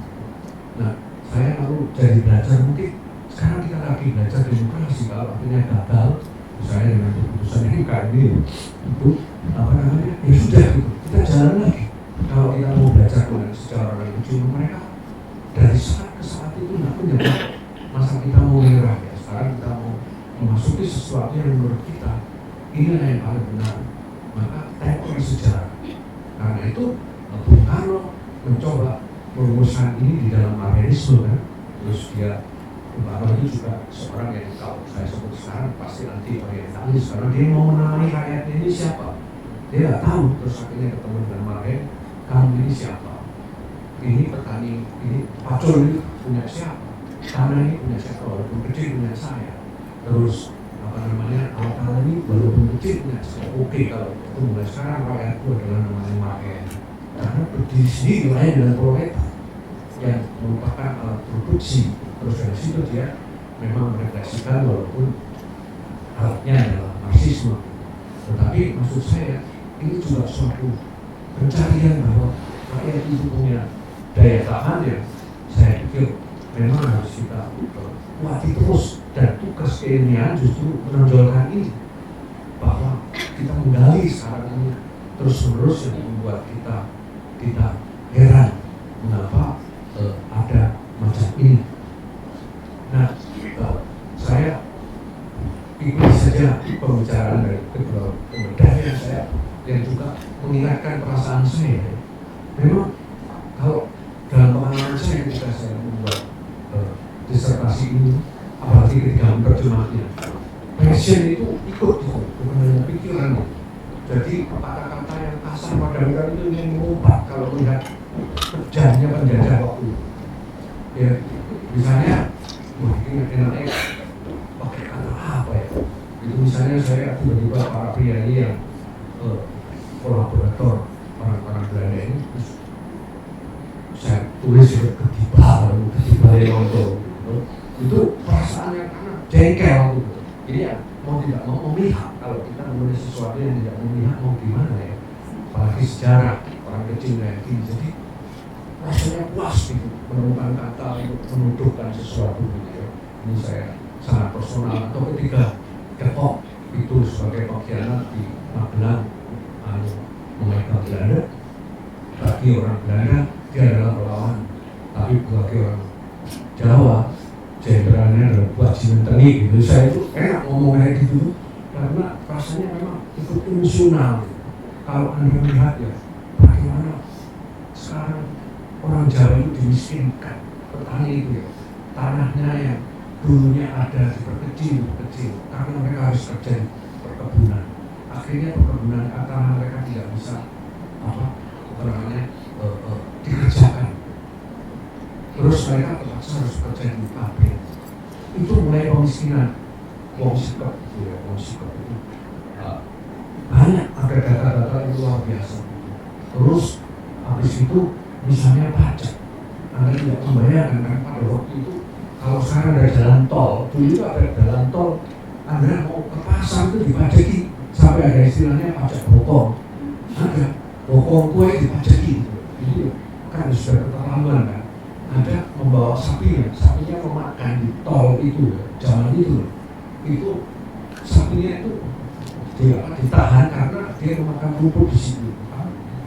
Penindasan itu semacam itu. Jadi kalau saya ingat itu ini masih panjang perjalanan ini ya. Sekarang Nah, pada waktu itu ya juga perlu saya katakan, ini sangat banyak. Kalau Anda lihat salah satu lukisan tadi, duduk melukis itu bagaimana kiai pesta-pesta, minum-minum, rakyat dikerjakan itu. Karena rakyat itu gaya hidup kaum kiai ingin kayak Belanda, tapi tetap jauh. Lalu rumahnya dipakai pakaian Belanda dan sebagainya, itu pesta-pesta, tapi rakyat yang dibersih. Dan Van den Bosch itu tahu bahwa salah satu cara untuk memeras rakyat ini adalah lewat para kiai. Nah, kiai sekarang itu berubah, sekarang ini yang bekerja dengan entah istilahnya apa, sembilan naga atau konglomerat apa itu ya, itu penjajahnya. Itu jadi kok berani dia bodoh gitu ya. Sekarang hubungannya yang orang sebenarnya yang ketiban itu tadi gitu ya. Kalau saya mengatakan itu ketiban betul kan, rakyat yang dijadikan mainan itu sama orangnya. Nah makanya kekuasaan dengan nepotismenya itu ada. Jadi kalau Anda lihat itu kekejaman apa yang diceritakan Golkar ini sama aja kan, Pak yang mau mengambil kerbau saya dengan Adila itu betul-betul pemerasan paling efektif itu dilakukan. Nah, belum lagi rakyat itu masih harus bekerja rodi untuk para kiai setor kan. Model ini kok ada gitu loh di dalam feudalisme yang sampai sekarang ini ada, nggak habis-habis. Karena memang tapi itu dilawan oleh rakyat kan. Waktu itu sampai kalah mereka. Ini yang saya kira memang perlunya kita betul-betul membuka sejarah dengan data-data itu ada semua asal Anda mau mempelajarinya. Kalau Anda ada apa yang ada di sini. Dan saya kira yang saya mau ceritakan sebagai akhir sebelum tanya jawab itu juga begini. Aneh ketika saya mengerjakan disertasi waktu itu saya ingat ya, itu mungkin Anda tidak sadar saya seperti saya ya, tapi ketika kita di luar dan itu sekali lagi saya terkesan dengan apa yang dikatakan Mas Mister. Bahkan mungkin untuk seorang Belanda nama-nama Kebuan Pasar, Prosojo, terus dusun apalagi begitu tidak bunyi, tapi saya itu benar-benar bunyi itu ya. Kebuan Pasar, waktu Pasar Mukmin memberontak itu janjinya di Kebuan Pasar ya, di Krian Sidoarjo itu tiba-tiba hidup sekali. Jadi lokasi pun karena kita ini memang tanah air dan kampung halaman kita di sini itu hidup gitu dan berbicara, terus terbayang sawahnya, terbayang sungainya kayak gitu ya. Indah gitu, sehingga membuka kita juga untuk makin imajinatif di dalam menuliskannya. Kok kata-kata yang dulu itu seperti sambil lalu aja gak bunyi. Nah, ngapain lalu kita menulis disertasi yang mulu-mulu, padahal di tempat kita itu ada gitu. Misalnya di Pulau ya, di Ponorogo itu kalau 1848 itu pemberontakan karena pajak yang sangat berat. Nah, itu ada tanah-tanah yang berbicara dengan sendirinya sebagai kata-kata nama-nama. Ya seperti Kiai Hasanuddin ya. Waktu itu dia apa namanya waktu merencanakan terus selatan kayak itu. Kata-kata ini berbunyi semua menjadi aparat ketika mereka besok mau menyerbu. Mereka selamatan dulu bagaimana dibutuh tahlilan itu ya kayak gitu. Akhirnya cuma kalah tuh. Jadi ya saya terus ini bukan sejarah kemenangan, sejarah yang kalah. Justru dalam kekalahan itu kita punya harapan. Maka pada situasi politik sekarang pun kalau Anda merasa kalah jangan putus asa, karena kalah adalah sumber harapan. Memang kita masih membangun akan sangat panjang untuk itu semua. Kalau kita belajar dari tradisi yang ini. Terima kasih banyak. Wassalamualaikum warahmatullahi wabarakatuh.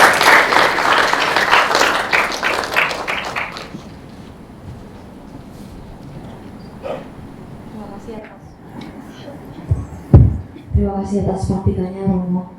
Kita masuk ke sesi berikutnya yaitu tanya jawab. Jadi diskusi bedah buku ini tidak akan menarik tanpa ada pertanyaan dan diskusi dari para diri sekalian Untuk sesi pertama, saya rasa bisa ada 3 saudara-saudari, Bapak Ibu sekalian yang mau bertanya. Boleh langsung bertanya ke Romo Sinulinata atau mungkin boleh bertanya ke para pemuda. Kami persilakan, adakah yang mau bertanya? Baik, pertama Ibu.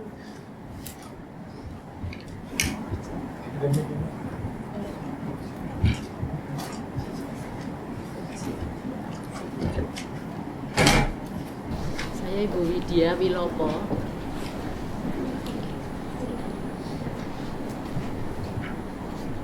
Saya dari Surabaya.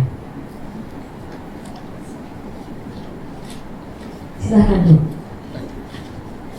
Pertanyaan mungkin saya hanya ingin menguatkan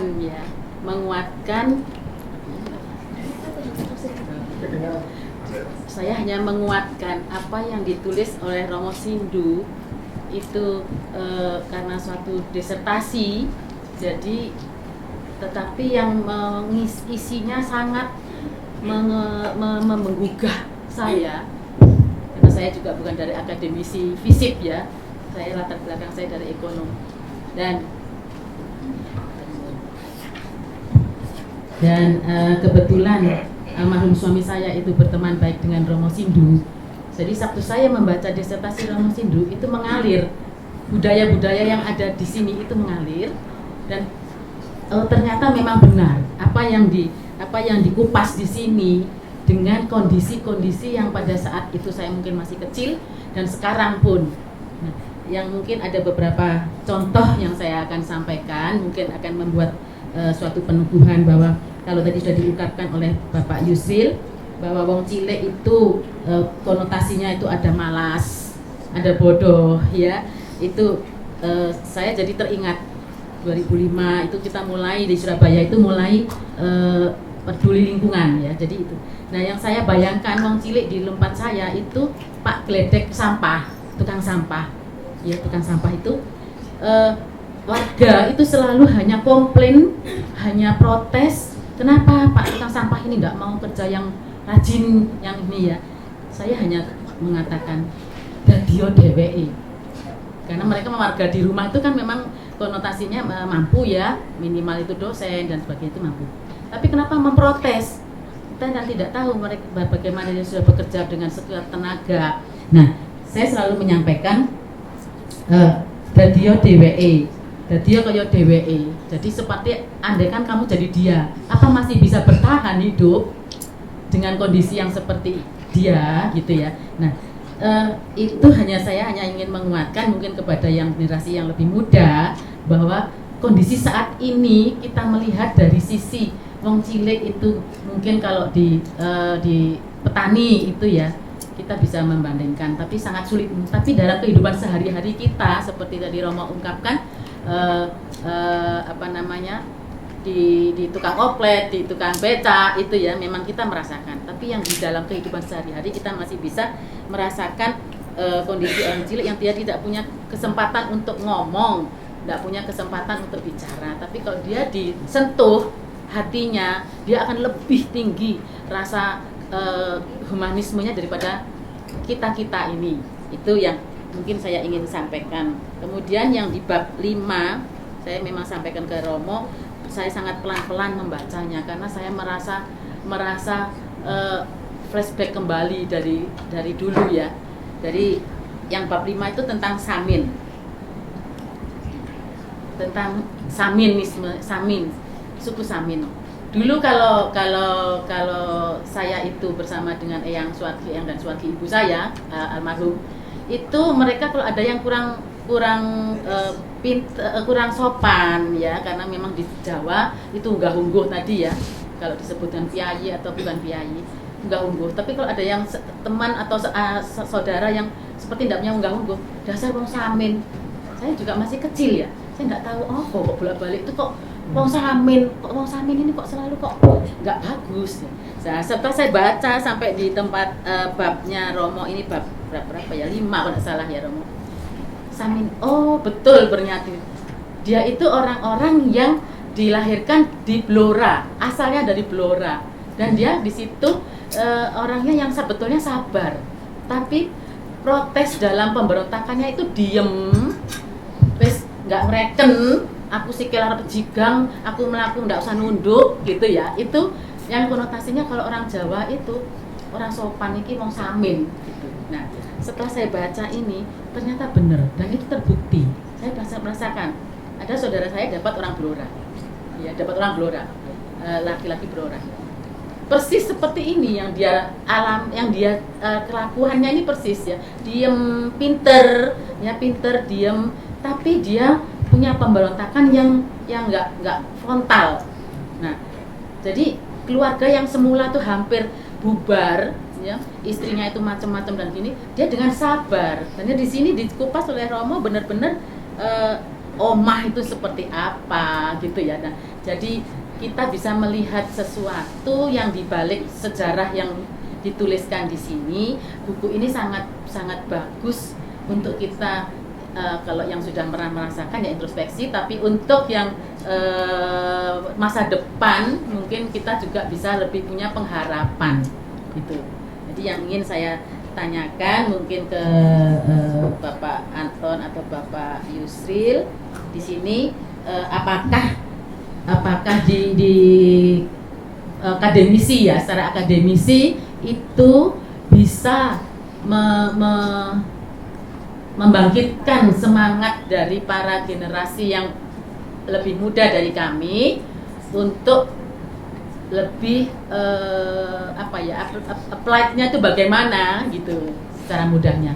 Itu Romo dan bapak-bapak yang saya hormati. Terima kasih. Terima kasih Bu Widya Wiroto dari Surabaya. Ini ada tambahan itu Romo dari Bu Widya dan ada pertanyaan juga bagi Pak Anton dan Pak Yusri. Apa atau bagaimana akademisi bisa membangkitkan mungkin pemahaman atau semangatnya generasi muda, itu praktikalnya seperti apa? Yusri dulu atau Pak Anton? Ini sepertinya agak sulit. Ini kita langsung ke apa atau dikumpulkan dulu? Oh lah, biasa nggak apa-apa. Oke, terima kasih Bu Widya atas semacam pertanyaan ya. Akademisi, memang ini kita perlu spesifik akademisi. Kemudian saya agak bias ketika saya menyampaikan ini karena saya adalah seorang PNS. Saya di kampus yang katanya negeri tapi berlaku seperti swasta. Saya sampaikan ini sangat liberal. Ini menjadi semakin sulit. Jujur aja saya harus semacam kalau istilahnya Jawa itu mudoroso. Karena kampus ini kemudian wong cilik untuk masuk ke kampus ini itu semakin sulit. Ya, saya mohon maaf untuk teman-teman di sini. Ketika saya survei mahasiswa awal gitu ya, anak-anak baru, saya selalu tanya kamu dari mana, dan lebih dari 70% saya berkata dari saya. Karena untuk masuk ke kampus daya beli lebih menentukan. Ini secara faktual. Oleh karena itu keberpihakan kampus tadi juga sempat disinggung oleh Rano Sindu, memang semakin dipertanyakan karena kepada wong cilik ya, semakin dipertanyakan karena memang kampus ini menjadi semacam ruang untuk para elit dididik. Dan kemudian harapan yang bisa dimunculkan adalah bagaimana rekan-rekan mahasiswa yang mungkin ada di sini itu tidak hanya sadar tentang background mereka. Ya saya tahu UKT itu mahal sekali kawan-kawan, saya paham. Ketika saya sering diskusi gitu, ketika saya dulu kuliah gitu, itu kos itu cuma 1 juta setahun. Teman-teman 1 juta mungkin 1 bulan. Gitu. Dan kemudian SPP itu masih 225 dan itu kemudian banyak rekan-rekan saya itu justru dari wong cilik, representasi wong cilik. Saya sekedar komparasi Saat ini saya sedang melakukan riset kolaboratif se-Asia Tenggara tentang kampung-kampung di perkotaan. Kebetulan yang di Malang, di Batu, itu kami di Sombaliti. Tapi pada waktu kesempatan saya mengunjungi kampung di Timor Leste, di Dili.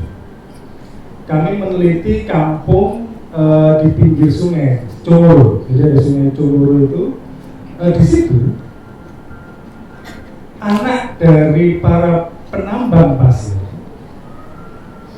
yang tinggal di pelataran sungai itu kuliah semua, dan kuliahnya bukan di kampus yang mahal, kelas C, tapi ini kelas A, karena biaya pendidikan itu masih disubsidi oleh negara begitu besar. Nah, saya tidak bisa membayangkan hal-hal semacam ini kemudian di kampus seperti di Indonesia bisa terjadi. Saya kemudian agak sedikit kritikal terhadap kampus negeri yang macam swasta ini. Itu adalah ketika pendidikan itu menjadi komoditas. Ini sama seperti saya analoginya itu kayak kampus itu sudah kayak perusahaan negara. Yang dijual adalah ijazah. Jadi dulu waktu saya skripsi S1 itu saya nulis tentang Romo Mangun. Pemikiran Romo Mangun itu sudah melihat itu ada gejala untuk privatisasi pendidikan pada waktu itu, dan ini terjadi semakin konkret saat ini. Oleh karena itu, bagaimana kemudian akademisi untuk bisa sampai ke sana? Nah, ya salah satunya ya kita harus berserikat sebagai seorang dosen. Tapi saya nggak tahu teman-teman yang non PNS ini mau nggak. Kalau saya sebagai orang yang PNS ya oke-oke aja. Itu satu. Kemudian yang kedua yang bisa saya lakukan adalah saya mengajak mahasiswa saya, ada satu mata kuliah yang saya ajak mereka untuk tinggal bersama korban lumpur lapindo selama beberapa hari untuk merasakan rasanya jadi korban itu. Mungkin ada beberapa makhluk yang akan terjun ke sana di kelas ini, di ruangan ini. Itu saya minta mereka untuk tinggal selama beberapa malam. Kamu dokumentasikan, kamu tanya perasaannya kayak gimana, kamu dengerin aja cerita keluh kesah mereka, dan pengalaman-pengalaman semacam itu biasanya mengubah. Saya jujur saja sangat urban, sangat kota. Mulai dari kakek buyut saya itu nggak punya sawah, gitu ya. Jadi sudah terputus. Tapi pengalaman yang paling mengubah saya adalah ketika saya SMA, saya dikirim ke YSS waktu itu sama frater siapa waktu itu, karena SMA saya kebetulan ada program semacam itu. Saya harus gelandang selama 1 minggu di Jogja, jadi gelandang, tidak dikasih uang, nggak dikasih apa-apa. Jadi saya harus berjalan kaki dari belakang kampus Jaya Bagra itu keliling Jogja, jalan kaki. Dan dari situ saya mengalami jenuh-jenuh itu. Makanya pengalaman-pengalaman semacam itu menurut saya perlu dilatihkan, bukan hanya sekedar disampaikan, tetapi juga benar-benar harus diikuti. Nah, sayangnya di kampus ini mahasiswa itu KKN itu malas gitu. Saya nggak tahu juga. Mungkin karena 75% itu kaum urban tadi. Mungkin saya rasa 2 sharing pengalaman itu bisa membuka diskusi kita. Nggak tahu kalau di fakultas sebelah seperti apa.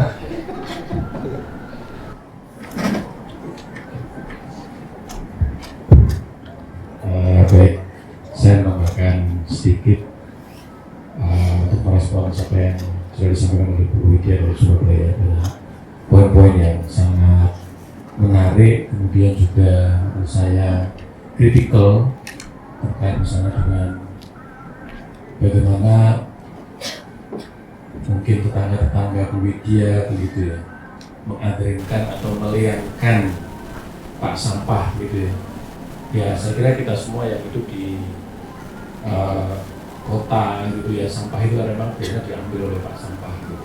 Dan memang kadang-kadang tidak sadar kita memposisikan pak sampah itu ya sebagai sang liang yang kadang-kadang sampah yang lupa diambil karena sakit, kita kadang-kadang sudah suudzon dulu gitu ya, kita rajin gitu. Kemarin minta dinaikkan dan seterusnya upahnya, tapi kok tidak rajin. Ini hal yang menarik. Kemudian ya poin kedua terkait dengan Ada satu hal menarik yang saya mendengar dari orang-orang Samin. Salah satunya terkait dengan apa yang tadi disampaikan oleh Bu Dia soal pendidikan. Orang-orang Samin ini ada yang menganggap memberontak pada sistem pendidikan formal yang cenderung kapitalistik. Kemudian saya mencoba untuk mendengar alasan-alasan mereka mengapa keluarga-keluarga Samin itu menolak anak-anaknya untuk disekolahkan atau sekolah di lembaga-lembaga pendidikan formal. Satu statement, satu pernyataan yang disampaikan itu adalah karena mereka khawatir kalau anak-anak mereka itu disekolahkan di sekolah-sekolah yang formal, sekolah-sekolah yang mereka anggap kapitalistik itu mengko yo pinter, ning pinter ngakali gitu ya. Jadi terus pinter hitung-hitungan tapi nanti khawatirnya terus pinter korupsi gitu. Ini saya pikir alasan-alasan yang harus didengar ya. Artinya resistensi terhadap sistem pendidikan yang mereka anggap tidak lagi mengedepankan character building. Dan mendengar pernyataan itu, kemudian saya merefleksikan sendiri terkait dengan apa yang kita lakukan di perguruan tinggi. Saya jadi teringat apa yang disampaikan oleh Ki Hajar Dewantara yang seringkali kita gunakan sebagai basis filosofi pendidikan yang kita harapkan, kita idealkan, bahwa ya sekolah, kuliah ki tujuannya kamu ngerti, ini juga ngerosok dan ngelakoni. Nah, ngerosok dan ngelakoni itu yang berat. Ya, untuk bisa merasa, bisa punya empati, bisa punya kesadaran untuk menghormati wong-wong cilik, itu saya kira butuh proses, butuh kurikulum yang itu benar-benar digodok sedemikian rupa agar anak-anak didik itu tidak semata-mata berorientasi pada hal yang sifatnya material. Dan saya kira kalau kita bicara praksis, ngelakoni yang ditekankan oleh Ki Hajar Dewantara itu juga menjadi sangat penting. Jadi tidak hanya berteori tentang demokrasi bagi teman-teman di jurusan ilmu politik, tetapi juga di dalam berupaya membangun demokrasi itu bisa merasakan suasana batin orang-orang cilik. Saya berasal dari salah satu desa pelosok sekali di Banyuwangi, Kecamatan Purworejo, Sumberasri, gitu ya, bertetangga dengan Curahsadi. Itu kalau pulang itu melewati hutan jati, gitu ya. Saya masih mendengar kalau pulang mudik itu para petani ya curhat tentang sulitnya untuk mendapatkan pupuk. Pupuk hanya didistribusikan ya, ya. Ini memang saya dengar sendiri, ya, didistribusikan pada segelintir orang yang dinilai ya berafiliasi dengan atau menjadi underdog dari kelompok tertentu. Ini kan juga nggak bagus. Wong cilik itu memang butuh pupuk gitu ya. Nah ini hal-hal yang saya kira aparatur negara, para aktivis, orang-orang yang turut serta di dalam upaya untuk menata negara ini, saya kira memang ya mereka sebisa mungkin harus memiliki kompetensi-kompetensi yang ditekankan oleh Ki Hajar Dewantara itu. Saya pikir tanpa ngerosok, tanpa berempati, ya, tanpa ngelakoni gitu ya. Tadi kan Ibu menyampaikan satu hal yang menurut saya sangat-sangat menyentuh. Artinya, yo ojo mung iso kritik Pak Sampah. Coba pikiran yang panjenengan misalnya menjadi Pak Sampah. Ya. Saya tahu karena di ATSA juga ada Pak Sampah. Berapa honor yang diberikan oleh RT terhadap beliau, dan saya kadang kalau anaknya 3, anaknya 4 gitu, bagaimana ya Bapak ini membagi pendapatannya itu untuk menghidupi keluarganya. Dan saya kira dalam beberapa hal kritik yang disampaikan oleh Pak Nino itu memang harus menjadi satu catatan yang bukan hanya sekedar catatan gitu ya. Ya para pengambil kebijakan, ya para pimpinan ya di berbagai lembaga pendidikan itu memang harus sadar betul ya. Sekarang ini kan memang ya lembaga-lembaga pendidikan sudah sedemikian rupa orientasinya itu sangat kapitalistik gitu ya. Sehingga ini menurut saya juga harus terus diingatkan, harus terus dikritik dan harus ya ada perubahan-perubahan. Kalau dibiarkan ya saya kira lembaga pendidikan kita itu nanti akan makin jauh ya dari upaya-upaya untuk memperjuangkan ya, nasib wong cilik. Nanti Mas Nino juga sudah memberi sampel ya, Dulu kampus negeri itu kan kampusnya semua golongan gitu ya, semua golongan ya. Kalau bernostalgia itu ya mungkin saya bisa ngomong ya ke teman-teman yang muda-muda itu kuliah saya pernah zamanku toh gitu ya. Zaman saya kuliah bayar 250.000 satu semester. Nah, sekarang anak Indonesia mungkin Bu Wida juga sebagai ibu mungkin sudah tahu kalau punya cucu itu cucunya kalau masuk di playgroup itu sekarang sudah SPP-nya seperti anak-anak kuliah ini ya kan begitu. Itu beberapa hal yang saya kira bisa menjadi refleksi kita bersama. Dan tadi Romo Sindu ketika cerita ketemu dengan tukang becak, ketemu dengan sopir mikrolet itu ya ngenes gitu ya. Kalau di Malang itu kan ada mikrolet biru yang legendaris gitu ya. Kalau dulu saya berangkat dari Banyuwangi ke Malang turun di Terminal Arjosari itu, wah gak perlu nunggu lama itu, mikrolet itu beberapa menit sudah penuh ya. Tapi begitu era Grab ini wes sedih gitu ada yang melihat mereka. Tapi saya juga kadang-kadang berpikir ya, karena Romo pernah lama di Jerman gitu ya. Jadi ketika saya dulu menghabiskan ya tidak lama ya, saya di Jerman untuk studi master saya itu 2,5 tahun. Tapi saya banyak belajar dari negara yang katanya menggabungkan sosialisme dan kapitalisme. Dan itu saya tanyakan langsung kepada dosen saya gitu ya. Saya tanyakan itu, Prof, kok bisa gitu loh? Saya kuliah di sini itu SPP-nya kok gratis, nggak bayar gitu loh. Benar-benar nggak bayar, cuma saya itu bayar untuk tiket itu ya, Mas dulu karena di sana itu, iya, saya semester tiket itu, Mas Wayan juga di sana itu harusnya public transportation dan seterusnya itu ya di Indonesia. Tadi kan makanya saya menyinggung soal pajak dan ini dinarasikan dengan menarik juga oleh Romo Sindu di bagian-bagian awal ya, soal pungutan pajak ini ya untuk kepentingan kelompok tertentu. Jadi terlepas dari soal memang mikrolet yang nasib para supirnya itu harus diperhatikan, tetapi menurut saya juga bagaimana pemerintah juga bisa gitu ya membangun sistem ini. Jadi bahwa itu juga mungkin harus diperhatikan nasibnya, kemampuan mereka juga untuk bertahan gitu ya. Kalau tidak, saya kira ya harapan-harapan yang dimiliki oleh orang cilik gitu ya untuk bisa keluar dari ketertindasan, dari penderitaan itu akan makin berat. Saya kira itu beberapa tambahan dari saya kembalikan ke Mbak Dika. Pak Anton, Pak Yusi. Baik, kesempatan berikutnya untuk penanya kedua. Oke, boleh saya dahulukan di sisi sebelah kanan, ada satu, ibu dulu lalu mbaknya terus masnya. Mungkin pertanyaannya lebih singkat ya.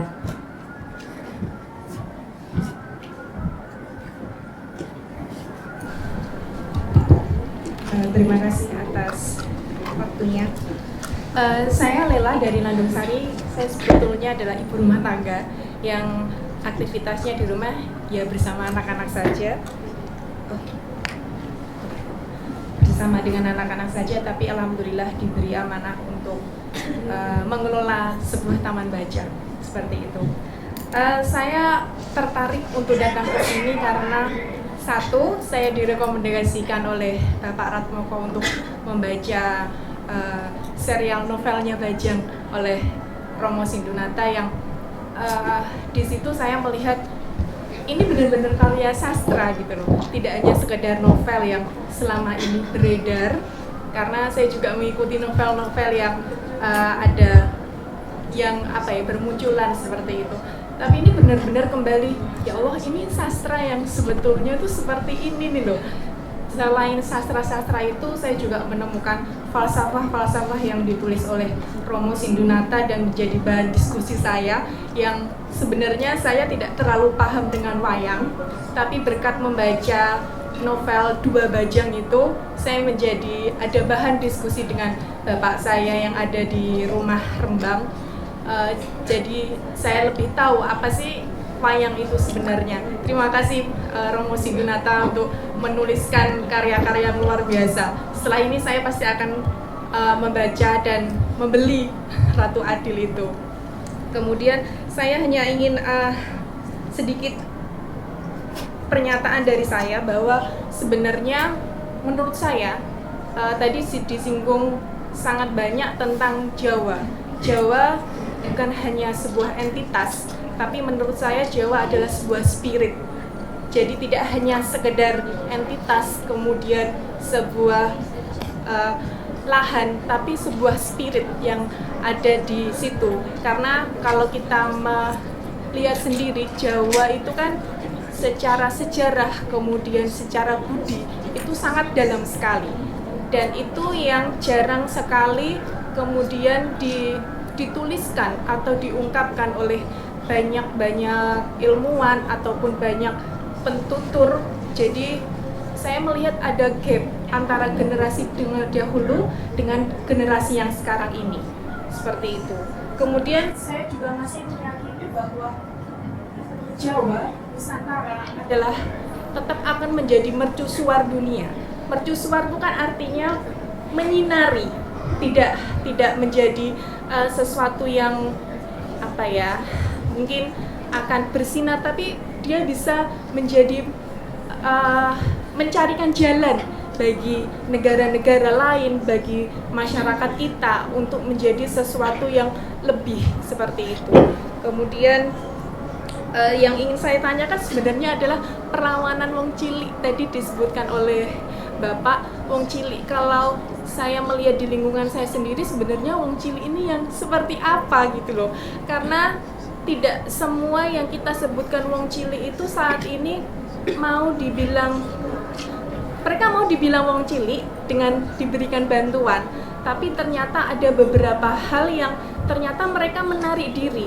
Contohnya seperti ini, ketika kami melakukan beberapa pelatihan gratis, ternyata tidak semuanya itu mau gitu loh. Padahal pelatihan itu sudah gratis dari pemerintah, kemudian kita yang mengusahakan dan dapat insentif seperti itu, tapi ternyata tidak semudah itu. Padahal kita berpikir bahwa ini pelatihan paling tidak bisa membawa bekal untuk yang dibilang wong cilik bisa mendapatkan keterampilan atau keluarlah dari masalah kemiskinan seperti itu. Itu saja dari saya. Terima kasih. Mbak Lesa. Pertanyaannya adalah wong cilik itu yang seperti apa? Mungkin kita nanti bisa berikan pertanyaannya ke Romo Sindunata. Tulisnya satu pertanyaan untuk ibu yang sebelahnya, yang di tengah.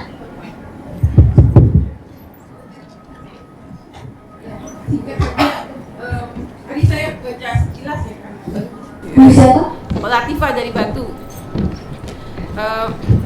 Lalu saya di situ saya lihat sekilas banyak aspek yang spesifik ya, yang bisa yang menarik buat didalami nanti saat baca. Jadi misalnya seperti pengaruh sosok atau model istilahnya. Kalau di situ istilahnya model agama Kekristenan untuk membawa perubahan di desa begitu. Nah, yang saya juga mungkin cari lagi gitu saya cari sosok perempuan di sejarah perlawanan wong cilik itu gitu.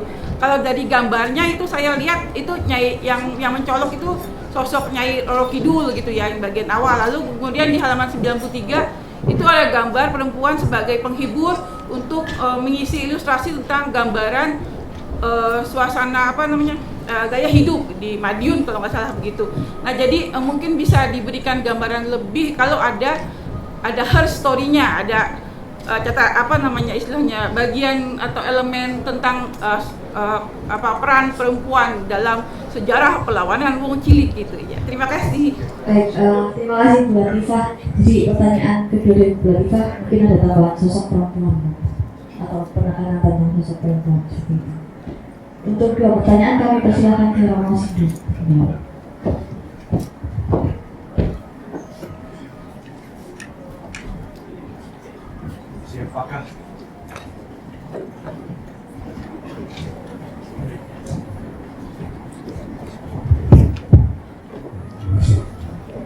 Siapakah Wong Cilik? Memang ini suatu pengertian yang bisa konkret, bisa abstrak, tapi dalam bahasa harian memang aku yang Wong Cilik itu jadi lebih melukiskan sebagai rakyat biasa.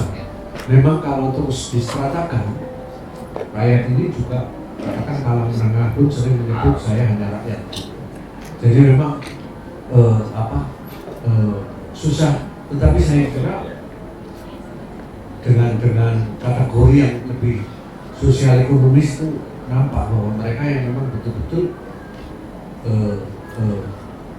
menderita, miskin. Mungkin kalau secara statistik selalu yang disebut itu sekarang masih 10% atau 25 juta. Itu jelas orang-orang yang miskin. Itu yang paling layak sebenarnya menyebut dirinya Wong Cilik karena nggak bisa apa-apa dari segi keterbatasan ekonomis. Dan alasan ekonomis adalah alasan yang paling real untuk melakukan atau identifikasi dirinya, karena kalau orang tidak bisa makan dan lapar lalu dia kan sudah bukan manusia lagi. Jadi saya kira Wong Cilik itu juga ada stratanya, dan kita gunakan saja sebagai mereka yang miskin, tapi dengan kategori ini tadi, tapi juga kadang-kadang kita mengungkapkannya saya ini hanya rakyat biasa. Jadi rakyat yang tidak berkuasa itu juga maka saya berterima kasih dengan kata Jawa itu juga spirit. Nah, ini istilah Jawa. Jadi bukan suatu entitas tapi spirit. Dan yang saya tunjukkan di dalam buku ini memang spirit itu gitu, bahwa di tengah segala macam tekanan apapun, justru karena tekanan itu maka spirit ini nampak gitu. Spirit perlawanan. Maka Wong Cilik tadi jangan dikira hanya kategori ekonomis, tapi kategori spirit juga. Dia kalau tidak punya spirit lagi, saya kira dia adalah orang yang paling kalah gitu, karena tidak punya apa-apa. Tapi toh dia jadi paling kuat kalau kita melihat tukang sampah, mikrolet dalam keadaan yang seperti itu, belum lagi kalau sakit, toh bisa bertahan. Jadi ini justru karena itu mereka jangan dikategorikan sebagai kelas, Bung Karno sendiri juga tidak bisa mengatakannya, tapi sebagai spirit yang ada pada diri Wong Cilik ini yang coba saya tunjukkan berlama-lama di dalam penelitian saya untuk memperlihatkan bahwa spirit itu ada, tidak mati, walaupun di tengah penderitaan, di tengah nasib, di tengah kemiskinan, dan di tengah penindasan lebih-lebih. Dan itu saya kira pengertian yang memang harus terus kita gali, tapi kurang lebih itu. Lalu mengenai perempuan, memang ini sekali lagi harus saya mohon maaf karena saya meneliti arsip dan apa yang ada memang. Nah ini repotnya, data mengenai perempuan itu ya nggak ada. Saya kira kalau mereka bukannya tidak ada, tapi saya kira sangat ada, misalnya di dalam rangka memberikan ini akomodasi, terus menyediakan makanan kalau para petani ini tidak memberontak, mereka perannya juga ada. Nah ini saya kira justru waktu kaum feminis juga membicarakan buku ini kok nggak ada perempuan ya, saya malah menantang, marilah Anda cari gitu, di mana perempuannya di dalam data-data yang sekarang tersedia gitu, pasti ada gitu loh. Nah, kebetulan saja dalam apa yang saya pelajari itu, karena saya nggak boleh mengada-ngada, nggak banyak ada ditampilkan itu, apalagi ini secara pemberontakan dan secara kekerasan kan, pajak dan sebagainya, memang yang muncul itu di dalam aspirasi itu tokoh-tokoh lelaki. Tetapi saya mau mengatakan beberapa contoh di samping figur Nyai Roro Kidul itu yang memberikan legitimasi bagi Diponegoro, ini saatnya kamu memberontak waktu dia tabah di Parangkusumo, dan waktu itu namanya mulai sekarang namamu bukan lagi Abdul Hamid tapi Abdul Hamid itu Ratu Adil Panatokono itu misalnya peran yang menguatkan. Terus Samin sendiri itu pembela perempuan, dia kalau ditugaskan jaga malam oleh company, oleh dia tidak mau, kamu mau loh, dosa tulis sama gitu, nggak usah, loh kamu melanggar aturan ini. Saya tidak, kewajiban saya adalah menjaga somaku, menjaga istriku pada malam hari, itu kewajiban saya menjaga istri saya. Jadi betapa agungnya seorang istri itu di dalam suatu perlawanan, bahwa jangan diperkirakan bahwa saya tidak punya kewajiban. Perempuan pun menuntut dari saya untuk hadir di malam hari, tidak untuk rondo gitu. Itu misalnya. Lalu ada cerita juga itu pemberontakan pada waktu Serikat Islam Muda itu, bapak kaya itu di Tangerang itu, istrinya, dia seorang dalang yang memimpin pemberontakan itu, istrinya seorang Cina namanya Tan Cheng Niu, ada itu saya masih hafal, yang disebut Nyonya Baten. Dia menemani kain kemana-mana untuk menggali kedalamannya sebelum dia turun sebagai pemberontak itu. Jadi ada peran-peran, dan ini saya tonjolkan karena menarik walaupun sangat sedikit. Dan saya kira di situ tantangannya justru marilah kita melihat sejarah perlawanan kaum perempuan di masyarakat kecil dalam tradisi dan sejarah Jawa. Mungkin saya kira ada, hanya kita belum menggalinya. Yang saya pun menemukannya lebih perlawanan kaum lelaki ini. Tapi toh saya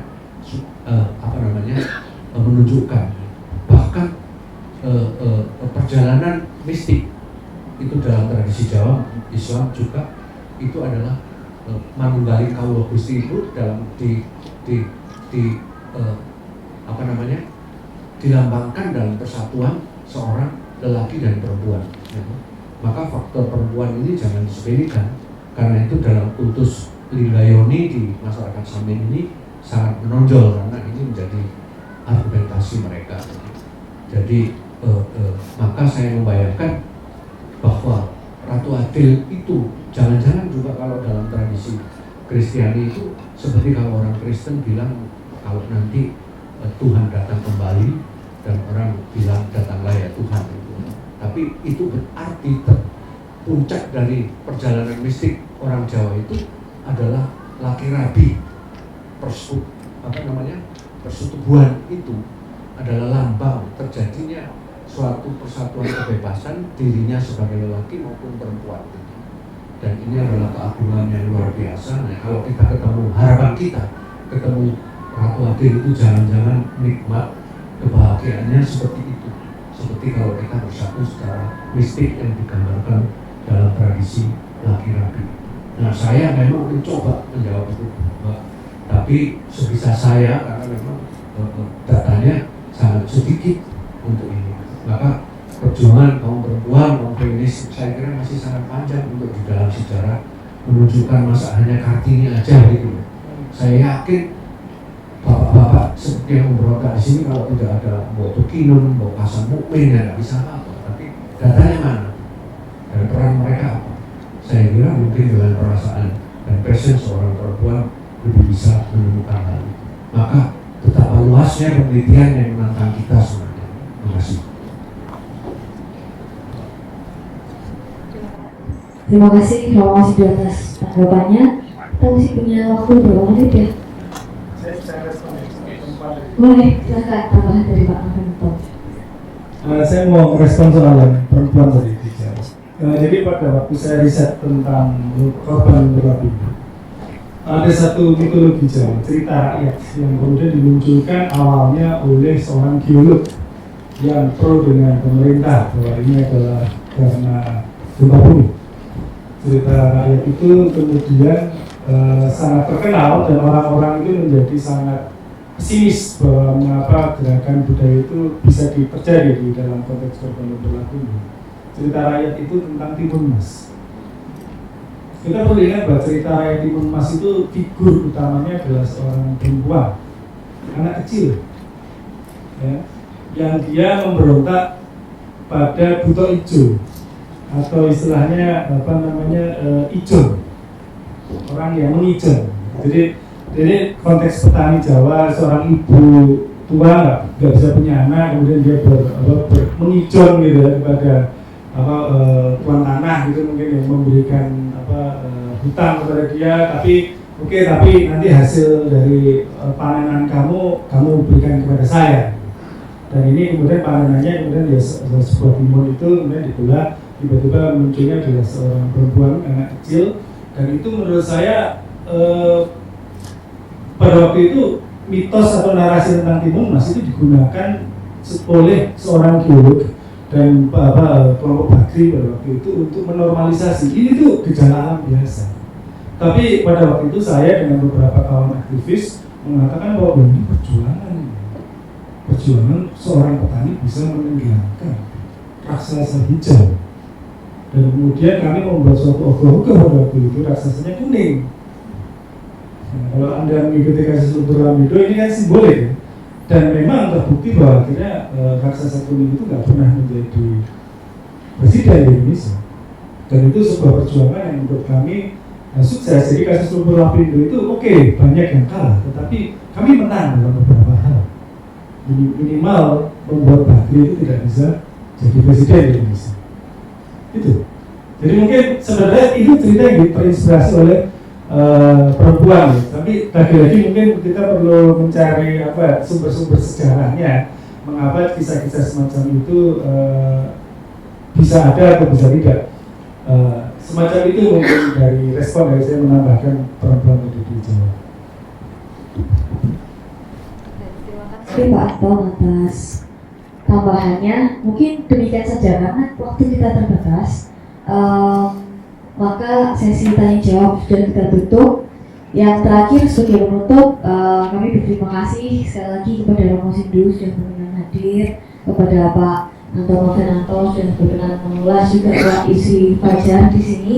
Semoga kita semua mendapatkan banyak manfaat dari diskusi buku ini, dan semoga mendapatkan spiritual healing.